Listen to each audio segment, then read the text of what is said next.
ਸਿੱਖ channel ਦੇਖ ਰਹੇ programme ਅੱਜ ਦਾ ਸਮਾਂ ਦੇ ਸਾਰੇ ਦਰਸ਼ਕਾਂ ਨੂੰ ਦਾਸ ਕੁਲਪ੍ਰੀਤ ਸਿੰਘ ਵੱਲੋਂ ਵਾਹਿਗੁਰੂ ਜੀ ਕਾ ਖਾਲਸਾ ਵਾਹਿਗੁਰੂ ਜੀ ਕੀ ਫਤਿਹ। ਅੱਜ ਦੇ ਐਪੀਸੋਡ ਦੇ ਵਿੱਚ ਤੁਹਾਡਾ ਬਹੁਤ ਨਿੱਘਾ ਸਵਾਗਤ ਹੈ, ਜਿਸ ਦੇ ਵਿੱਚ ਅਸੀਂ ਗੱਲ ਕਰਨ ਜਾ ਰਹੇ ਹਾਂ ਇੰਟਰਨੈਸ਼ਨਲ ਸਟੂਡੈਂਟਸ ਬਾਰੇ, ਅੰਤਰਰਾਸ਼ਟਰੀ ਵਿਦਿਆਰਥੀਆਂ ਬਾਰੇ।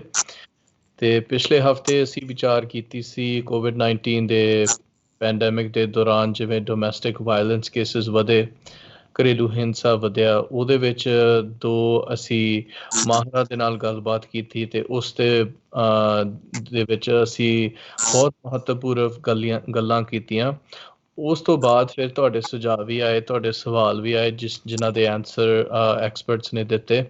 ਸੋ ਤੁਹਾਡਾ ਬਹੁਤ ਧੰਨਵਾਦ ਕਿ ਤੁਸੀਂ ਸਾਡੀ ਹੌਸਲਾ ਅਫਜ਼ਾਈ ਕਰਦੇ ਹੋ, ਸਾਨੂੰ ਸਪੋਰਟ ਕਰਦੇ ਹੋ। ਇਸ ਸ਼ੋਅ ਦੇ ਦੌਰਾਨ ਅਸੀਂ ਕੋਸ਼ਿਸ਼ ਕਰਦੇ ਹਾਂ ਵੀ ਭਾਈਚਾਰੇ ਦੇ ਵਿੱਚ ਜਾਗਰੂਕਤਾ ਪੈਦਾ ਹੋਏ, ਜਿਹੜੇ ਵੀ ਸਮੱਸਿਆਵਾਂ ਆ ਰਹੀਆਂ ਸਾਡੇ ਕਮਿਊਨਿਟੀ ਦੇ ਵਿੱਚ, ਅਸੀਂ ਉਹਨਾਂ ਦਾ ਸਾਹਮਣਾ ਕਰ ਸਕੀਏ ਤੇ ਉਹਨਾਂ ਦਾ ਹੱਲ ਲੱਭ ਸਕੀਏ।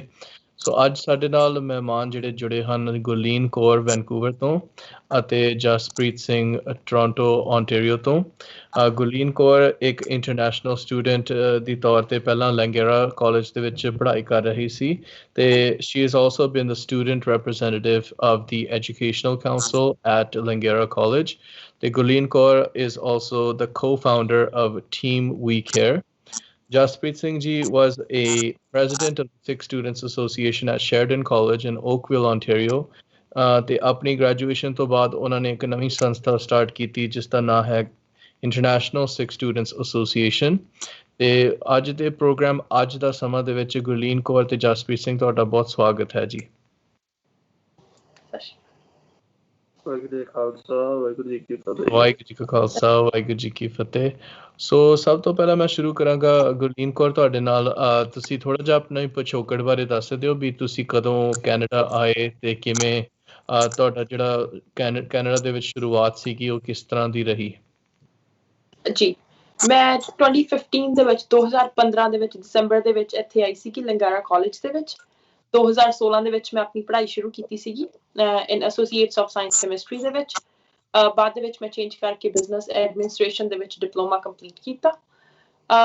ਪਹਿਲੇ ਸਟਾਰਟਿੰਗ ਦੇ ਵਿੱਚ ਇੱਕ ਡੇਢ ਸਾਲ ਲਾਈਕ ਇਸ਼ੂਜ਼ ਆਉਂਦੇ ਸੀਗੇ ਕੁਛ ਨਾ ਕੁਛ ਸਟੱਡੀ ਦੇ ਵਿੱਚ, ਕਿਉਂਕਿ ਗਾਈਡੈਂਸ ਹੈ ਨਹੀਂ ਸੀਗੀ, ਇੰਨੀ ਕੋਈ ਗਾਈਡ ਕਰਨ ਵਾਲਾ ਨਹੀਂ ਸੀਗਾ ਇੱਥੇ। ਉਦੋਂ ਬਾਅਦ ਫਿਰ ਹੌਲੀ ਹੌਲੀ ਜਿਵੇਂ ਨਾਲ ਕੰਟੈਕਟਸ ਬਣਦੇ ਗਏ ਤਾਂ ਲੋਕੀ ਗਾਈਡ ਕਰਦੇ ਗਏ ਕਿ ਕਿੱਦਾਂ ਕਰਨਾ। ਸੋ ਮੈਂ ਆਪਣਾ ਬਿਜ਼ਨਸ ਐਡਮਿਨਿਸਟ੍ਰੇਸ਼ਨ ਦੇ ਵਿੱਚ ਡਿਪਲੋਮਾ ਕੰਪਲੀਟ ਕੀਤਾ। ਉਸੇ ਦੌਰਾਨ ਮੈਂ ਮਿਲੀ ਜਸ਼ਨਦੀਪ ਨੂੰ ਤੇ ਜਸਕਰਨ ਨੂੰ, ਜਿਨ੍ਹਾਂ ਨਾਲ ਅਸੀਂ ਅਕਸਰ ਗੱਲਬਾਤ ਕਰਦੇ ਰਹਿੰਦੇ ਸੀਗੇ ਟੀਮ ਵੀ ਕੇਅਰ ਬਾਰੇ। ਸੋ ਅਸੀਂ ਸਾਰਿਆਂ ਨੇ ਮਿਲ ਕੇ, ਸਾਡੇ ਨਾਲ ਅਰਵਿੰਦਰ ਸਿੰਘ ਕੰਗ ਤੇ ਪੁਰਤਜੀਤ ਸਿੰਘ ਸਿੱਧੂ, ਅਸੀਂ ਸਾਰਿਆਂ ਨੇ ਮਿਲ ਕੇ ਫਿਰ ਟੀਮ ਵੀ ਕੇਅਰ ਬਣਾਈ ਤਾਂ ਕਿ ਜੋ ਮੁਸ਼ਕਿਲਾਂ ਸਾਨੂੰ ਸਟਾਰਟਿੰਗ ਦੇ ਵਿੱਚ ਆਈਆਂ ਸੀਗੀਆਂ ਉਹ ਅੱਗੇ ਜੇ ਦੂਸਰੇ ਕਿਸੇ ਸਟੂਡੈਂਟਸ ਨੂੰ ਆਉਂਦੀਆਂ ਤਾਂ ਅਸੀਂ ਉਹਨਾਂ ਦੀ ਹੈਲਪ ਕਰ ਸਕੀਏ। Thank you. ਤੇ ਜਸਪ੍ਰੀਤ ਸਿੰਘ ਜੀ, ਤੁਸੀਂ ਵੀ ਥੋੜਾ ਜਿਹਾ ਆਪਣੇ ਪਿਛੋਕੜ ਬਾਰੇ ਦੱਸਿਓ। ਤੁਸੀਂ ਕਦੋਂ ਕੈਨੇਡਾ ਆਏ ਤੇ ਤੁਹਾਡੀ ਕੈਨੇਡਾ ਦੇ ਵਿੱਚ ਸ਼ੁਰੂਆਤ ਕਿਸ ਤਰ੍ਹਾਂ ਦੀ ਰਹੀ ਤੇ ਜਿਹੜੀ ਤੁਸੀਂ ਹੁਣ ਸੰਸਥਾ ਸ਼ੁਰੂ ਕੀਤੀ ਹੈ ਉਸ ਤੱਕ ਕਿਸ ਤਰ੍ਹਾਂ ਦਾ ਸਫ਼ਰ ਰਿਹਾ? ਹਾਂਜੀ, ਮੈਂ ਦਸੰਬਰ 2015 ਦੇ ਵਿੱਚ ਆਇਆ ਸੀਗਾ ਕੈਨੇਡਾ ਦੇ ਵਿੱਚ ਤੇ ਮੇਰਾ ਸੀਗਾ ਸ਼ੈਰਡਨ ਕਾਲਜ ਤੇ ਮੈਂ ਇੱਥੇ ਇਲੈਕਟ੍ਰੋਮੈਕੈਨੀਕਲ ਆਟੋਮੇਸ਼ਨ ਐਂਡ ਰੋਬੋਟਿਕਸ ਦਾ ਕੋਰਸ ਕਰਨ ਆਇਆ ਸੀਗਾ, 3 ਸਾਲ ਦਾ ਕੋਰਸ। ਤੇ ਵਧੀਆ ਰਿਹਾ ਐਕਸਪੀਰੀਅੰਸ। ਪਹਿਲੇ 2 ਸਾਲ ਤਾਂ ਈਜ਼ੀ ਰਹੇ, ਤੀਜਾ ਸਾਲ ਥੋੜਾ ਜਿਹਾ ਜ਼ਿਆਦਾ ਹਾਰਡ ਸੀਗਾ, ਪਰ ਓਵਰਆਲ ਵਧੀਆ ਐਕਸਪੀਰੀਅੰਸ ਰਿਹਾ। ਤੇ ਅਸੀਂ ਕਾਲਜ ਦੀ ਪੋਲੀਟਿਕਸ ਦੇ ਵਿੱਚ ਜਿੱਦਾਂ ਮੇਰੇ ਤੇ ਮੇਰੇ ਫਰੈਂਡ ਸਰਕਲ ਦਾ ਸਾਡਾ ਥੋੜਾ ਜਿਹਾ ਇੰਟਰਸਟ ਸੀਗਾ ਤੇ ਅਸੀਂ ਉਦੋਂ ਦੇਖਿਆ ਕਿ ਇੰਟਰਨੈਸ਼ਨਲ ਸਟੂਡੈਂਟ ਪ੍ਰੋਬਲਮਸ ਕਿਹੜੀਆਂ ਫੇਸ ਕਰਦੇ ਆ, ਅਸੀਂ ਆਪ ਦੇਖਿਆ ਹਨਾ। ਤੇ ਉਸ ਤੋਂ ਬਾਅਦ ਅਸੀਂ ਕਾਲਜ ਦੇ ਵਿੱਚ ਜਿਹੜਾ ਸੀਗਾ ਸਾਡਾ ਸਿੱਖ ਸਟੂਡੈਂਟ ਐਸੋਸੀਏਸ਼ਨ ਕਲੱਬ ਸੀਗਾ, ਉਹਦੇ ਥਰੂ ਅਸੀਂ ਕਾਫੀ ਵਰਕਆਊਟ ਕਰਦੇ ਰਹੇ। ਪਰ ਉਸ ਤੋਂ ਬਾਅਦ ਅਸੀਂ ਦੇਖਿਆ ਕਿ ਇਕੱਲੀ ਪ੍ਰੋਬਲਮ ਇਹ ਸਾਡੇ ਕਾਲਜ ਦੀ ਨਹੀਂ, ਥਰੂ ਆਊਟ ਮਤਲਬ GTA ਜਾਂ ਕਹਿ ਲਓ ਓਨਟਾਰੀਓ ਦੇ ਵਿੱਚ ਸਾਰੇ ਕਾਲਜ ਦੇ ਜਿਹੜੇ ਸਟੂਡੈਂਟ ਸੀਗੇ ਸੇਮ ਪ੍ਰੋਬਲਮ ਫੇਸ ਕਰਦੇ ਸੀਗੇ। ਤੇ ਇਸ ਕਰਕੇ ਫਿਰ ਅਸੀਂ ਰਲ ਕੇ ਜਦੋਂ ਫਿਰ ਗ੍ਰੈਜੂਏਟ ਹੋਣ ਵਾਲੇ ਸੀਗੇ ਉਹਨਾਂ ਦਿਨਾਂ ਦੇ ਵਿੱਚ ਅਸੀਂ ਇੰਟਰਨੈਸ਼ਨਲ ਸਿੱਖ ਸਟੂਡੈਂਟ ਐਸੋਸੀਏਸ਼ਨ ਬਣਾਈ, ਜਿਹਦੇ ਵਿੱਚ ਬਾਕੀ ਕਾਲਜਾਂ ਦੀਆਂ ਵੀ ਜਿਹੜੀਆਂ ਸਿੱਖ ਸਟੂਡੈਂਟ ਐਸੋਸੀਏਸ਼ਨ ਸੀਗੀਆਂ ਜਾਂ ਫਿਰ ਹੋਰ ਵੀ ਜਿਹੜੀਆਂ ਔਰਗਨਾਈਜੇਸ਼ਨਾਂ ਵਰਕ ਕਰਦੀਆਂ ਸੀਗੀਆਂ ਇੰਟਰਨੈਸ਼ਨਲ ਸਟੂਡੈਂਟਸ ਦੇ ਲਈ, ਉਹਨਾਂ ਦੇ ਨਾਲ ਰਲ ਕੇ ਫਿਰ ਅਸੀਂ ਕੰਮ ਕਰਨਾ ਸ਼ੁਰੂ ਕੀਤਾ। ਮੋਸਟਲੀ ਸਾਡਾ ਮਤਲਬ ਐਜ਼ ਅ ਬ੍ਰਿਜ ਅਸੀਂ ਕੰਮ ਕਰਦੇ ਹਾਂ ਬਾਕੀ ਔਰਗਨਾਈਜੇਸ਼ਨ, ਚਾਹੇ ਸਰਕਾਰੀ ਆ ਜਾਂ ਜਿਹੜੀਆਂ ਇੰਟਰਨੈਸ਼ਨਲ ਸਟੂਡੈਂਟਸ ਲਈ ਕੰਮ ਕਰਦੀਆਂ, ਅਸੀਂ ਸਟੂਡੈਂਟ ਤੇ ਉਹਨਾਂ ਔਰਗਨਾਈਜੇਸ਼ਨ ਦੇ ਵਿਚਕਾਰ ਐਜ਼ ਅ ਮਤਲਬ ਬ੍ਰਿਜ ਵਰਕ ਕਰਦੇ ਹਾਂ।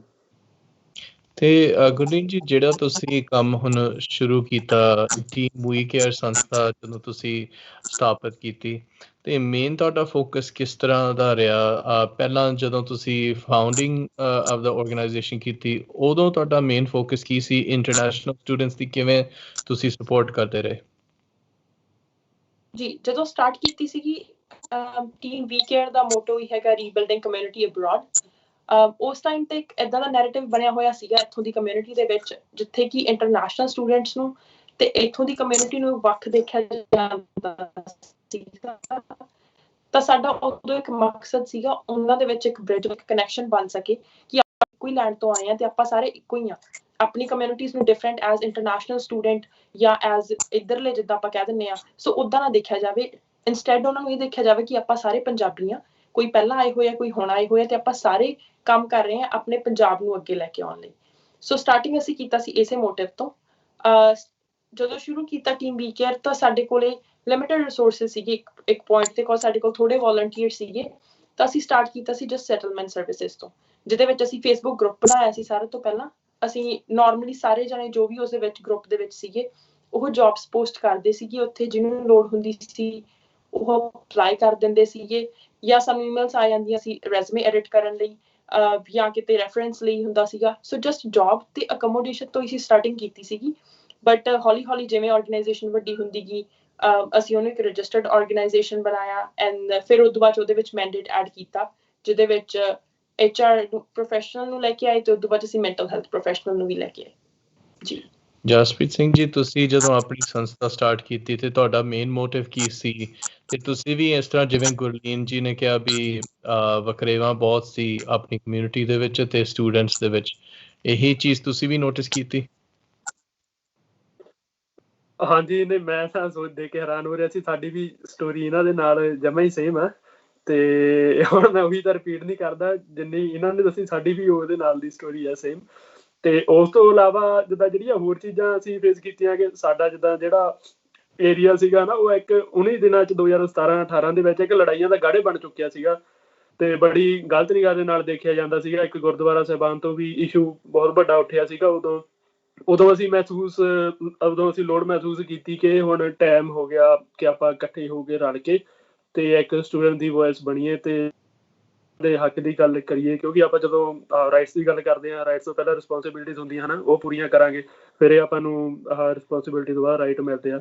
ਤੇ ਫਿਰ ਉਸ ਡਾਇਰੈਕਸ਼ਨ ਦੇ ਵਿੱਚ ਆਪਾਂ ਕੰਮ ਕਰਨਾ ਸ਼ੁਰੂ ਕੀਤਾ। ਤੇ ਫਿਰ ਆਪਾਂ ਜਿੱਦਾਂ ਚਾਹੇ ਉਹ ਸੋਸ਼ਲ ਇਵੈਂਟ ਹੋਣ, ਚਾਹੇ ਰਿਲੀਜੀਅਸ ਇਵੈਂਟ ਹੋਣ, ਉਹਨਾਂ ਦੇ ਵਿੱਚ ਪਾਰਟੀਸਪੇਟ ਕਰੀਦਾ, ਔਰਗੇਨਾਈਜ਼ ਵੀ ਕਰੀਦਾ। ਤੇ ਉਸ ਤੋਂ ਇਲਾਵਾ ਜਿਹੜੀ ਕਰੀਅਰ ਬਿਲਡਿੰਗ ਦੀਆਂ ਸਰਵਿਸਿਜ਼ ਆ, ਤੇ ਇੱਥੋਂ ਦੀਆਂ ਜਿਹੜੀਆਂ ਮੈਂਟਲ ਹੈਲਥ ਦੇ ਨਾਲ, ਕਿਉਂਕਿ ਇਸ ਵੇਲੇ ਸਭ ਨੂੰ ਵੱਧ ਜਿਹੜੇ ਇੰਟਰਨੈਸ਼ਨਲ ਸਟੂਡੈਂਟਸ ਪ੍ਰੋਬਲਮ ਫੇਸ ਕਰਦੇ ਆ, ਉਹ ਮੈਂਟਲ ਹੈਲਥ ਦੇ ਨਾਲ ਰਿਲੇਟਡ ਬਹੁਤ ਨੇ। ਤੇ ਇੱਥੋਂ ਦੀਆਂ ਜਿਹੜੀਆਂ ਆਰਗੇਨਾਈਜੇਸ਼ਨਸ ਹੈਗੀਆਂ ਨੇ, 3-4 ਉਹਨਾਂ ਦੇ ਨਾਲ ਸਾਡਾ ਰਾਬਤਾ ਕਾਇਮ ਹੈਗਾ। ਤੇ ਜਦੋਂ ਵੀ ਸਾਡੇ ਕੋਲ ਕੋਈ ਕੇਸ ਆਉਂਦਾ, ਆਪਾਂ ਉਹਨਾਂ ਨੂੰ ਰੈਫਰ ਤੇ ਆਪਾਂ ਆਪਣੇ ਵੀਰਾਂ ਭੈਣਾਂ ਦੀ ਹੋਰ ਵੀ ਤਰ੍ਹਾਂ ਜਿੱਦਾਂ ਆਪਣੇ ਐਕਸਪੀਰੀਅੰਸ ਦੇ ਤੌਰ ਤੇ ਜਿੰਨੀ ਕੁ ਕਾਉਂਸਲਿੰਗ ਕਰ ਸਕਦੇ ਹਾਂ ਅਸੀਂ, ਉਹਨਾਂ ਨੂੰ ਹੈਲਪ ਆਊਟ ਕਰੀਦੀ ਆ। ਤੇ ਬਾਕੀ ਉਸ ਤੋਂ ਇਲਾਵਾ ਬਾਕੀ ਡਿਫਰੈਂਟ ਜਿਹੜੇ ਏਰੀਆਜ਼ ਹੈਗੇ ਆ, ਏਰੀਆਜ਼ ਆਫ ਐਕਸਪਰਟੀਜ਼, ਆਪਾਂ ਉਹਨਾਂ ਦੇ ਨਾਲ ਉਹਨਾਂ ਦਾ ਰਾਬਤਾ ਕਰਾਈਦਾ। ਤੁਹਾਡੀ ਸੰਸਥਾ ਜਸਪ੍ਰੀਤ ਸਿੰਘ, ਇਸ ਦਾ ਦਾਇਰਾ ਕਿੰਨਾ ਕੁ ਹੈਗਾ? ਤੁਸੀਂ ਕਿਹੜੇ ਸ਼ਹਿਰਾਂ ਦੇ ਵਿੱਚ ਸੇਵਾਵਾਂ ਕਰਦੇ ਹੋ? ਸਾਡਾ ਮੋਸਟਲੀ ਤਾਂ GTA ਦੇ ਵਿੱਚ ਹੀ ਆ, ਜਿੱਦਾਂ ਬਰੈਂਪਟਨ, ਰੈਕਸਡੇਲ, ਮਿਸੀਸਾਗਾ, ਸਕਾਰਬਰੋ, ਮਾਰਕਹਮ, ਤੇ ਮੌਂਟਰੀਅਲ ਦੇ ਵਿੱਚ ਵੀ ਅਸੀਂ ਮਤਲਬ ਕਾਫੀ ਕੋਸ਼ਿਸ਼ ਕਰੀ ਦੀ, ਪਰ ਉੱਥੇ ਅਸੀਂ ਇੰਨੇ ਜ਼ਿਆਦਾ ਐਕਟਿਵ ਨਹੀਂ ਹੈਗੇ ਜਿੰਨੇ ਅਸੀਂ ਇਸ ਏਰੀਏ ਵਿੱਚ ਹੈਗੇ ਆ। ਤੇ ਅਸੀਂ ਹੋਰ ਵੀ ਜਿੱਦਾਂ ਕੋਸ਼ਿਸ਼ ਕਰੀ ਦੀ ਆ, ਜਿਵੇਂ ਉੱਥੇ ਜਿਵੇਂ ਹੁਣ ਇੱਕ ਸ਼ਹਿਰ ਆ ਟਿਮਿੰਸ ਸੋਸਟ ਮੈਰੀ, ਜਿੱਥੇ 2 ਸਾਲਾਂ ਤੋਂ ਸਟੂਡੈਂਟਸ ਬਹੁਤ ਜ਼ਿਆਦਾ ਆਉਣੇ ਸ਼ੁਰੂ ਹੋਏ ਆ, ਪਰ ਅਸੀਂ ਉੱਥੇ ਹਾਲੇ ਉਸ ਤਰ੍ਹਾਂ ਨਹੀਂ ਓਪਰੇਟ ਕਰ ਸਕੇ ਜਿਵੇਂ ਅਸੀਂ ਹਜੇ ਇੱਥੇ ਕਰਦੇ ਹਾਂ। ਤੇ ਅਸੀਂ ਥੋੜ੍ਹਾ ਜਿਹਾ ਕੋਵਿਡ ਕਰਕੇ ਵੀ ਕੰਮ ਡਿਲੇ ਹੋ ਗਿਆ, ਪਰ ਅਸੀਂ ਉਹਦੇ ਤੇ ਵੀ ਕਿ ਆਪਣੇ ਜਿਹੜੇ ਇੱਥੋਂ ਦੇ ਰਿਮੋਟ ਏਰੀਆਜ਼ ਨੇ, ਜਿੱਥੇ ਹੁਣ ਅੱਜ ਕੱਲ੍ਹ ਇੰਟਰਨੈਸ਼ਨਲ ਸਟੂਡੈਂਟਸ ਆਉਂਦੇ ਨੇ, ਕਿ ਅਸੀਂ ਉੱਥੇ ਜਾ ਕੇ ਵੀ ਉਹਨਾਂ ਦੀ ਹੈਲਪ ਕਰੀਏ, ਉਹਨਾਂ ਤੱਕ ਪਹੁੰਚ ਕਰੀਏ। ਗੁਰਲੀਨ ਕੌਰ ਜੀ, ਟੀਮ ਵੀ ਕੇਅਰ ਦਾ ਨੈਟਵਰਕ ਕਿੱਥੇ ਤੱਕ ਹੈਗਾ? ਕਿਹੜੇ ਸ਼ਹਿਰਾਂ ਦੇ ਵਿੱਚ ਤੁਹਾਡੇ ਸੇਵਾਦਾਰ ਹੈਗੇ ਆ? ਵੀ ਕੇਅਰ ਦਾ ਨੈਟਵਰਕ ਥਰੂ ਆਊਟ ਕੈਨੇਡਾ ਹੈਗਾ ਹੀ। ਆਪਣੇ ਕੋਲੇ ਆਲਮੋਸਟ ਹਰ ਸ਼ਹਿਰ ਦੇ ਵਿੱਚ ਵੋਲੰਟੀਅਰਸ ਹੈਗੇ ਆ, ਚਾਹੇ ਟੋਰਾਂਟੋ ਹੋਵੇ, ਮੌਂਟਰੀਅਲ ਦੇ ਵਿੱਚ ਕਿਤੇ ਹੋਵੇ, ਮੈਨੀਟੋਬਾ ਦੇ ਵਿੱਚ ਹੋਵੇ, ਐਲਬਰਟਾ, ਕਿਤੇ ਵੀ, ਸਾਰੇ ਕਿਤੇ ਵੋਲੰਟੀਅਰਸ ਹੈਗੇ ਆ। ਇਨ ਕੇਸ ਉੱਥੇ ਕੋਈ ਵੋਲੰਟੀਅਰ ਨਹੀਂ ਹੁੰਦਾ, ਯੂਜਲੀ ਕਾਫੀ ਜਿਵੇਂ ਕੁਛ ਸ਼ਹਿਰ ਹੁੰਦੇ ਆ ਲਾਈਕ ਯੂਕੋਨ ਵਾਲੀ ਸਾਈਡ, ਜਿਵੇਂ ਆਪਣੇ ਉੱਥੇ ਵੀ ਵੋਲੰਟੀਅਰਸ ਹੁਣ ਹੈਗੇ ਆ, ਬਟ ਇੱਕ ਪੁਆਇੰਟ ਤੇ ਜਦੋਂ ਉੱਥੇ ਵੋਲੰਟੀਅਰਸ ਨਹੀਂ ਸੀ ਤਾਂ ਕੋਈ ਵੀ ਜਦੋਂ ਪੋਸਟ ਕਰਦਾ ਸੀ ਆਪਣੇ ਗਰੁੱਪ ਦੇ ਵਿੱਚ, ਜਿਹੜਾ ਫੇਸਬੁੱਕ ਗਰੁੱਪ ਹੈਗਾ ਆਲਮੋਸਟ 10,000 ਮੈਂਬਰਸ ਹੈਗੇ ਆ ਉਹਦੇ ਵਿੱਚ। ਜਿਹੜੇ ਰਜਿਸਟਰਡ ਵੋਲੰਟੀਅਰਸ ਹੈਗੇ ਆ ਉਹ ਮੇਨ ਸ਼ਹਿਰਾਂ ਦੇ ਵਿੱਚ ਸਾਰਿਆਂ ਦੇ ਵਿੱਚ ਆ, ਬਟ ਕੋਈ ਇਹੋ ਜਿਹਾ ਸ਼ਹਿਰ ਹੁੰਦਾ ਤਾਂ ਕੋਈ ਵੀ ਪੋਸਟ ਕਰਦਾ ਕਿਸੇ ਸ਼ਹਿਰ ਬਾਰੇ ਤਾਂ ਕੋਈ ਨਾ ਕੋਈ ਉੱਥੋਂ ਹੈਲਪ ਕਰਨ ਲਈ ਜ਼ਰੂਰ ਅੱਗੇ ਆਉਂਦਾ। ਤਾਂ ਬੇਸਿਕਲੀ ਪੂਰੇ ਕੈਨੇਡਾ ਦੇ ਵਿੱਚ ਕਿਸੇ ਵੀ ਸ਼ਹਿਰ ਦੇ ਵਿੱਚ ਹੈਲਪ ਦੀ ਜ਼ਰੂਰਤ ਹੋਵੇ ਤਾਂ ਉਹ ਟੀਮ ਵੀਕੇਅਰ ਦੇ ਗਰੁੱਪ ਦੇ ਵਿੱਚ ਪੋਸਟ ਕਰ ਸਕਦੇ ਆ। ਤੇ ਜਦੋਂ ਹੁਣ ਪੈਂਡੈਮਿਕ ਸ਼ੁਰੂ ਹੋਇਆ ਕਾਫੀ ਚੀਜ਼ਾਂ ਬਦਲ ਗਈਆਂ ਤੇ ਤੁਸੀਂ ਇਹ ਵੀ ਨੋਟਿਸ ਕੀਤਾ ਹੋਣਾ ਵੀ ਕਮਿਊਨਿਟੀ ਦੇ ਲੋੜਾਂ ਦੇ ਮੁਤਾਬਕ ਤੁਸੀਂ ਆਪਣੀਆਂ ਸੇਵਾਵਾਂ ਵੀ ਬਦਲੀਆਂ। ਸੋ ਟੀਮ ਵੀ ਕੇਅਰ ਦੀ ਸਰਵਿਸਿਜ਼ ਕਿਵੇਂ ਬਦਲੀਆਂ ਪੈਂਡੈਮਿਕ ਦੇ ਦੌਰਾਨ? ਜੀ, ਪੈਂਡੈਮਿਕ ਦੇ ਦੌਰਾਨ ਅਸੀਂ 2 ਚੀਜ਼ਾਂ ਆਪਦੇ ਮੈਂਡੇਟ ਦੇ ਵਿੱਚ ਐਡ ਕੀਤੀਆਂ ਸੀਗੀਆਂ, ਜਿਨ੍ਹਾਂ ਦੇ ਵਿੱਚੋਂ ਸਾਰਿਆਂ ਨਾਲੋਂ ਪਹਿਲਾ ਜਿਹੜਾ ਸਾਨੂੰ ਬਹੁਤ ਇੰਪੋਰਟੈਂਟ ਲੱਗਿਆ ਸੀਗਾ ਉਹ ਸੀ ਮੈਂਟਲ ਹੈਲਥ। ਇੰਟਰਨੈਸ਼ਨਲ ਸਟੂਡੈਂਟ ਸਾਰੇ ਆਪਦੀ ਫੈਮਲੀਜ਼ ਤੋਂ ਦੂਰ ਰਹਿ ਰਹੇ ਸੀਗੇ ਤਾਂ ਮੈਂਟਲ ਹੈਲਥ ਦੇ ਇਸ਼ੂਜ਼ ਦੇ ਜਿਹੜੇ ਬਹੁਤ ਕੇਸਿਸ ਆ ਰਹੇ ਸੀਗੇ, ਐਂਜ਼ਾਈਟੀ ਇਸ਼ੂਜ਼ ਬਹੁਤ ਸੀਗੇ। ਸਾਨੂੰ ਪਰਸਨਲੀ ਮੈਸੇजेस ਆਉਂਦੇ ਸੀਗੇ ਜਾਂ ਕਿਸੇ ਦੇ ਥਰੂ ਪਤਾ ਲੱਗਦਾ ਸੀਗਾ ਕਿ ਕੋਈ ਗੋ ਥਰੂ ਕਰ ਰਿਹਾ ਇਹਨਾਂ ਪ੍ਰੋਬਲਮਸ ਦੇ ਥਰੂ। ਸੋ ਸਾਡੇ ਨਾਲ ਇੱਕ ਮੈਂਟਲ ਹੈਲਥ ਦੇ ਵਿੱਚ ਪ੍ਰੋਫੈਸ਼ਨਲ ਸੀਗੇ, ਅਮਰੀਨ ਕੌਰ, ਉਹਨਾਂ ਨੇ ਸਾਨੂੰ ਉਸ ਟਾਈਮ ਜੁਆਇਨ ਕੀਤਾ ਤਾਂ ਅਸੀਂ ਇਹਨੂੰ ਆਪਦੇ ਮੈਂਡੇਟ ਦੇ ਵਿੱਚ ਐਡ ਕੀਤਾ। ਇੱਕ ਹੋਰ ਆਰਗੇਨਾਈਜੇਸ਼ਨ ਹੈ ਸਰੀ ਦੇ ਵਿੱਚ ਮੂਵਿੰਗ ਫੋਰਵਰਡ ਫੈਮਿਲੀਜ਼, ਜਿਨ੍ਹਾਂ ਕੋਲੇ ਕਾਉਂਸਲਿੰਗ ਅਵੇਲੇਬਲ ਹੈਗੀ ਹੈ, ਕਾਉਂਸਲਰਸ ਹੈਗੇ, ਉਹਨਾਂ ਕੋਲੇ ਪ੍ਰੋਫੈਸ਼ਨਲ ਤੇ ਬਹੁਤ ਘੱਟ ਪ੍ਰਾਈਸ ਤੇ ਉਹ ਕਾਉਂਸਲਿੰਗ ਪ੍ਰੋਵਾਈਡ ਕਰਦੇ ਆ, ਵਿਚ ਇਜ਼ ਲਾਈਕ $20 ਸਮਥਿੰਗ ਕੁਛ ਉਹ ਪ੍ਰੋਵਾਈਡ ਕਰਦੇ ਆ ਜੇ ਕਿਸੇ ਨੂੰ ਮਨੀ ਦੀ ਪ੍ਰੋਬਲਮ ਹੈਗੀ ਹੈ ਤਾਂ। ਸੋ ਅਸੀਂ ਉਹਨਾਂ ਨਾਲ ਕੰਟੈਕਟ ਕਰਕੇ ਤਾਂ ਅਸੀਂ ਕਾਉਂਸਲਿੰਗ ਸਟਾਰਟ ਕੀਤੀ। ਕਿਸੇ ਨੂੰ ਵੀ ਕੋਈ ਵੀ ਲੋੜ ਹੁੰਦੀ ਆ ਤਾਂ ਉਹ ਸਾਨੂੰ ਈਮੇਲ ਕਰ ਸਕਦੇ ਆ ਜਾਂ ਫੇਸਬੁੱਕ ਤੇ ਕੰਟੈਕਟ ਜਾਂ ਮੈਸੇਜ ਕਰਕੇ ਕਿਵੇਂ ਵੀ ਕੰਟੈਕਟ ਕਰਦੇ ਆ। ਤਾਂ ਅਸੀਂ ਇੱਕ ਮੈਂਟਲ ਹੈਲਥ ਜਿਹੜਾ ਮੈਂਡੇਟ ਸੀਗਾ ਉਹ ਐਡ ਕੀਤਾ ਵਿੱਚ। ਸੈਕਿੰਡ ਸੀਗਾ ਸਾਡਾ ਕਰੀਅਰ ਕਾਉਂਸਲਿੰਗ ਦੇ ਵਿੱਚ। ਬਹੁਤ ਜੌਬਸ ਜਾ ਰਹੀਆਂ ਸੀਗੀਆਂ, ਜਦੋਂ ਸਟੂਡੈਂਟਸ ਜੌਬ ਸਪਲਾਈ ਕਰ ਰਹੇ ਸੀ ਕਿਤੇ ਹੋਰ ਤਾਂ ਮੇਬੀ ਉਹਨਾਂ ਦੇ ਰੈਜ਼ੂਮੇ ਦੇ ਵਿੱਚ ਕੋਈ ਪ੍ਰੋਬਲਮ ਸੀਗੀ ਜਾਂ ਇੰਟਰਵਿਊ ਪ੍ਰੈਪ ਨਹੀਂ ਪ੍ਰੋਪਰ ਸੀਗੀ ਤਾਂ ਉਹਦੇ ਕਾਰਨ ਉਹਨਾਂ ਨੂੰ ਜੌਬ ਲੈਣ ਦੇ ਵਿੱਚ ਕਾਫੀ ਡਿਫਿਕਲਟੀ ਹੋ ਰਹੀ ਸੀਗੀ। ਬਿਕੋਜ਼ ਕੰਪਨੀਜ਼ ਵੀ ਬਹੁਤ ਥੋੜੇ ਲੋਕ ਹਾਇਰ ਕਰ ਰਹੀਆਂ ਸੀ ਤੇ ਸਿਰਫ ਉਹਨਾਂ ਨੂੰ ਹਾਇਰ ਕਰ ਰਹੀਆਂ ਸੀ ਜੋ ਕਿ ਬੈਸਟ ਸੀਗੇ ਉਸ ਟਾਈਮ। ਸੋ ਉਹਨਾਂ ਨੂੰ ਉਹ ਕੁਆਲਿਟੀ ਦੇਣ ਲਈ ਸਾਡੇ ਨਾਲ ਇੱਕ ਹੋਰ HR ਪ੍ਰੋਫੈਸ਼ਨਲ ਸੀਗੇ ਟੋਰਾਂਟੋ ਤੋਂ, ਸਵਰੀਤ ਕੌਰ ਸੇਖੋਂ। ਉਹਨਾਂ ਨੇ ਸਾਡੇ ਨਾਲ ਜੁਆਇਨ ਕੀਤਾ ਤਾਂ ਅਸੀਂ HR ਸਰਵਿਸਿਜ਼ ਵੀ ਨਾਲ ਪ੍ਰੋਵਾਈਡ ਕਰਦੇ ਸੀ, ਜਿਹਦੇ ਵਿੱਚ ਉਹਨਾਂ ਦੀ interview training plus resume prep. ਬਹੁਤ ਵਧੀਆ ਜੀ। ਜਸਪ੍ਰੀਤ ਸਿੰਘ ਜੀ, ਤੁਸੀਂ ਕੀ ਨੋਟਿਸ ਕੀਤਾ ਜਦੋਂ ਪੈਂਡੈਮਿਕ ਸ਼ੁਰੂ ਹੋਇਆ ਤਾਂ ਸਟੂਡੈਂਟਸ ਦੇ ਵਿੱਚ ਮਾਨਸਿਕ ਰੋਗਾਂ ਨੂੰ ਲੈ ਕਰਕੇ, ਮਾਨਸਿਕ ਤਣਾਅ ਨੂੰ ਲੈ ਕਰਕੇ ਕਿਸ ਤਰ੍ਹਾਂ ਦੀਆਂ ਪ੍ਰੋਬਲਮਸ ਸਾਹਮਣੇ ਆਈਆਂ ਤੇ ਤੁਸੀਂ ਉਹਦੇ ਨਾਲ ਕਿਵੇਂ ਸਟੂਡੈਂਟਸ ਦੀ ਸਪੋਰਟ ਕੀਤੀ? ਹਾਂਜੀ, ਦਰਅਸਲ ਜਦੋਂ ਆ ਪੈਂਡੇਮਿਕ ਸਾਰਾ ਲਾਸਟ ਈਅਰ ਸ਼ੁਰੂ ਹੋਇਆ ਕਿਸੇ ਨੇ ਇਮੈਜਿਨ ਨਹੀਂ ਸੀ ਕੀਤਾ ਕਿ ਏਦਾਂ ਦੀ ਸਿਚੁਏਸ਼ਨ ਵੀ ਹੋ ਜੂਗੀ। ਲਗਭਗ ਸਾਰੇ ਸਟੂਡੈਂਟਸ ਨੇ ਮਤਲਬ ਇੱਕ ਮੂਮੈਂਟ ਤੇ ਤਾਂ ਕਾਫੀ ਬੇਵੱਸ ਜਿਹਾ ਮਹਿਸੂਸ ਕੀਤਾ ਤੇ ਇੱਥੋਂ ਤੱਕ ਕਿ ਕਈ ਇੱਥੋਂ ਦੇ ਟੀਵੀ ਚੈਨਲ ਇਹ ਤੱਕ ਕਹਿ ਰਹੇ ਸੀਗੇ ਕਿ ਤੁਸੀਂ ਹੁਣ ਵਾਪਸ ਕਦੋਂ ਜਾ ਰਹੇ ਹੋ ਜਾਂ ਤੁਸੀਂ ਹੁਣ ਵਾਪਸ ਜਾ ਰਹੇ ਹੋ। ਮਤਲਬ ਇੰਟਰਨੈਸ਼ਨਲ ਸਟੂਡੈਂਟਸ ਨੂੰ ਟੀਵੀ ਦੇ ਉੱਤੇ ਪ੍ਰੋਗਰਾਮਾਂ ਤੇ ਏਦਾਂ ਦੇ ਸਵਾਲ ਕੀਤੇ ਜਾ ਰਹੇ ਸੀਗੇ। ਉਸ ਵੇਲੇ ਇੱਥੋਂ ਦੀਆਂ ਬਹੁਤ ਸਾਰੀਆਂ ਆਰਗੇਨਾਈਜੇਸ਼ਨਾਂ ਸੀਗੀਆਂ ਜਿਹੜੀਆਂ ਅੱਗੇ ਆਈਆਂ ਹੈਲਪ ਕਰਨ ਨੂੰ। ਮੋਸਟਲੀ ਉਹ ਫੂਡ ਦੇ ਵਿੱਚ, ਗਰੋਸਰੀਜ਼ ਵਗੈਰਾ ਦੇ ਵਿੱਚ ਹੈਲਪ ਕਰਦੇ ਸੀਗੇ। ਪਰ ਅਸੀਂ ਮਤਲਬ ਗਰਾਊਂਡ ਦੇ ਉੱਤੇ ਕੰਮ ਕਰਦੇ ਹੋਏ ਕਰਕੇ ਅਸੀਂ ਜਿਹੜੀ ਚੀਜ਼ ਨੋਟਿਸ ਕੀਤੀ ਕਿ ਫੂਡ ਦੇ ਨਾਲੋਂ ਜਾਂ ਗਰੋਸਰੀ ਦੇ ਨਾਲੋਂ ਇੱਥੇ ਜਿਹੜੀ ਸਭ ਨੂੰ ਜ਼ਿਆਦਾ ਲੋੜ ਆ ਉਸ ਵੇਲੇ ਉਹਨਾਂ ਨੂੰ ਮੈਂਟਲ ਸਪੋਰਟ ਦੀ ਆ। ਖਾਸ ਤੌਰ ਤੇ ਆਪਣੀ ਕਮਿਊਨਿਟੀ ਦੇ ਵਿੱਚ ਵੀ ਇਹ ਇੱਕ ਜਿੱਦਾਂ ਸਟਿਗਮਾ, ਆਪਾਂ ਗੱਲ ਨਹੀਂ ਕਰੀ ਦੀ ਕਦੇ ਮੈਂਟਲ ਹੈਲਥ ਦੇ ਬਾਰੇ ਤੇ ਕੋਈ ਗੱਲ ਹੁੰਦੀ ਨਿੱਕੀ ਮੋਟੀ ਆਪਾਂ ਕਹਿ ਕੇ ਵੈਸੇ ਕੋਈ ਘਰੇਲੂ ਪਰੇਸ਼ਾਨੀ ਆ ਜਾਂ ਵੈਸੇ ਹੀ ਕੋਈ ਚੱਕਰ ਏਦਾਂ ਮਤਲਬ ਸ਼ਬਦ ਵਰਤ ਦੇ ਆ।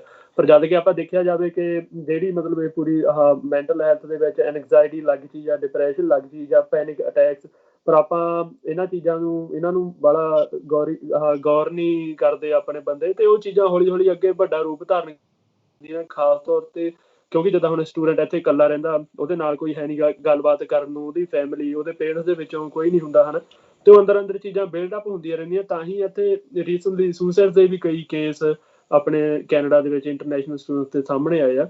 ਤੇ ਉਦੋਂ ਫਿਰ ਆਪਾਂ ਜਿਵੇਂ ਵਰਕਆਊਟ ਕਰੀਦਾ, ਸਾਡੇ ਆਪਣੇ ਜਿੱਦਾਂ ਕੋਲ ਨਹੀਂ ਕੋਈ ਕਾਉਂਸਲਰ ਹੈਗੇ, ਆਪਾਂ ਸਿਰਫ ਉਹਨਾਂ ਨੂੰ ਉਹ ਸਟੂਡੈਂਟਸ ਨੂੰ, ਜੇ ਕੋਈ ਸਾਡੇ ਕੋਲ ਕਾਫੀ ਮੈਸੇਜ ਆਉਂਦੇ ਆ ਪੇਜ ਦੇ ਉੱਤੇ ਜਾਂ ਪਰਸਨਲ ਫੋਨ ਤੇ ਕੋਈ ਨਾ ਕੋਈ ਰੈਫਰ ਕਰਦਾ ਹਨ।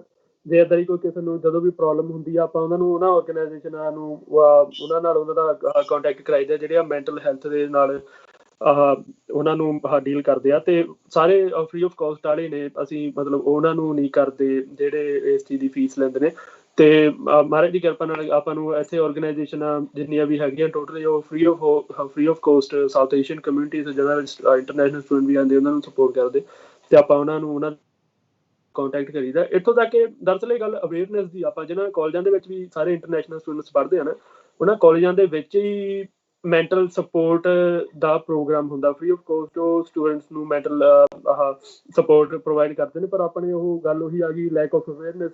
ਆਪਣੇ ਬੰਦਿਆਂ ਨੂੰ ਵੀਰਾਂ ਭੈਣਾਂ ਨੂੰ ਪਤਾ ਹੀ ਨਹੀਂ ਹੁੰਦਾ ਕਿ ਉਹ ਆਪਣੇ ਕਾਲਜ ਦੇ ਅੰਦਰ ਜਿੱਥੇ ਉਹ ਇੰਨੀਆਂ ਜ਼ਿਆਦਾ ਫੀਸਾਂ ਭਰਦੇ ਨੇ $8-10 ਹਜ਼ਾਰ ਉਹਨਾਂ ਕਾਲਜਾਂ ਦੇ ਵਿੱਚ ਹੀ ਉਹਨਾਂ ਨੂੰ ਮੈਂਟਲੀ ਸਪੋਰਟ ਕਰਨ ਨੂੰ ਉਹਨਾਂ ਦੀਆਂ ਪਰੇਸ਼ਾਨੀਆਂ ਸੁਣਨ ਨੂੰ ਕੋਈ ਨਾ ਕੋਈ ਬੈਠਾ ਹੋਇਆ।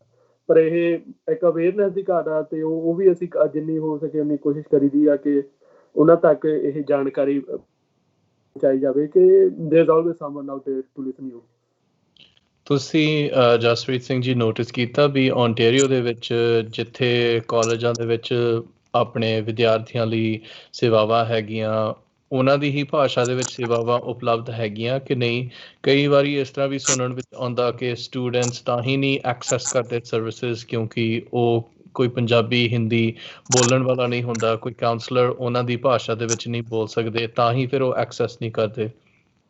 ਨਹੀਂ ਜਿੱਦਾਂ ਜਿਹੜੇ ਹੁਣ ਖਾਸ ਜਿਹੜੇ ਇੱਥੋਂ ਦੇ ਓਨਟਾਰੀਓ ਦੇ ਕਾਲਜ ਹੈਗੇ ਨੇ ਜਿਹੜੇ ਮੇਨ ਹਨਾ ਜਿਨ੍ਹਾਂ ਦਾ ਕੋਈ ਰੈਂਕਿੰਗ ਵਗੈਰਾ ਉਹਨਾਂ ਦੇ ਤਾਂ ਉਹਨਾਂ ਕਾਲਜਸ ਦੇ ਵਿੱਚ ਤਾਂ ਪਿਛਲੇ 3-4 ਸਾਲਾਂ ਤੋਂ ਉਹਦੀ ਬਹੁਤ ਜ਼ਿਆਦਾ ਐਫਰਟ ਲਾਏ ਹੋਏ ਨੇ ਇਸ ਚੀਜ਼ ਦੇ ਵਿੱਚ ਕਿ ਉਹਨਾਂ ਦੇ ਜਿਹੜੇ ਰਿਪਰੈਜ਼ੈਂਟੇਟਿਵ ਹੋਣਗੇ ਉਹ ਮਤਲਬ ਉੱਥੋਂ ਦੀਆਂ ਇੰਟਰਨੈਸ਼ਨਲ ਸਟੂਡੈਂਟਸ ਵਾਲੀਆਂ ਭਾਸ਼ਾਵਾਂ ਬੋਲਣ।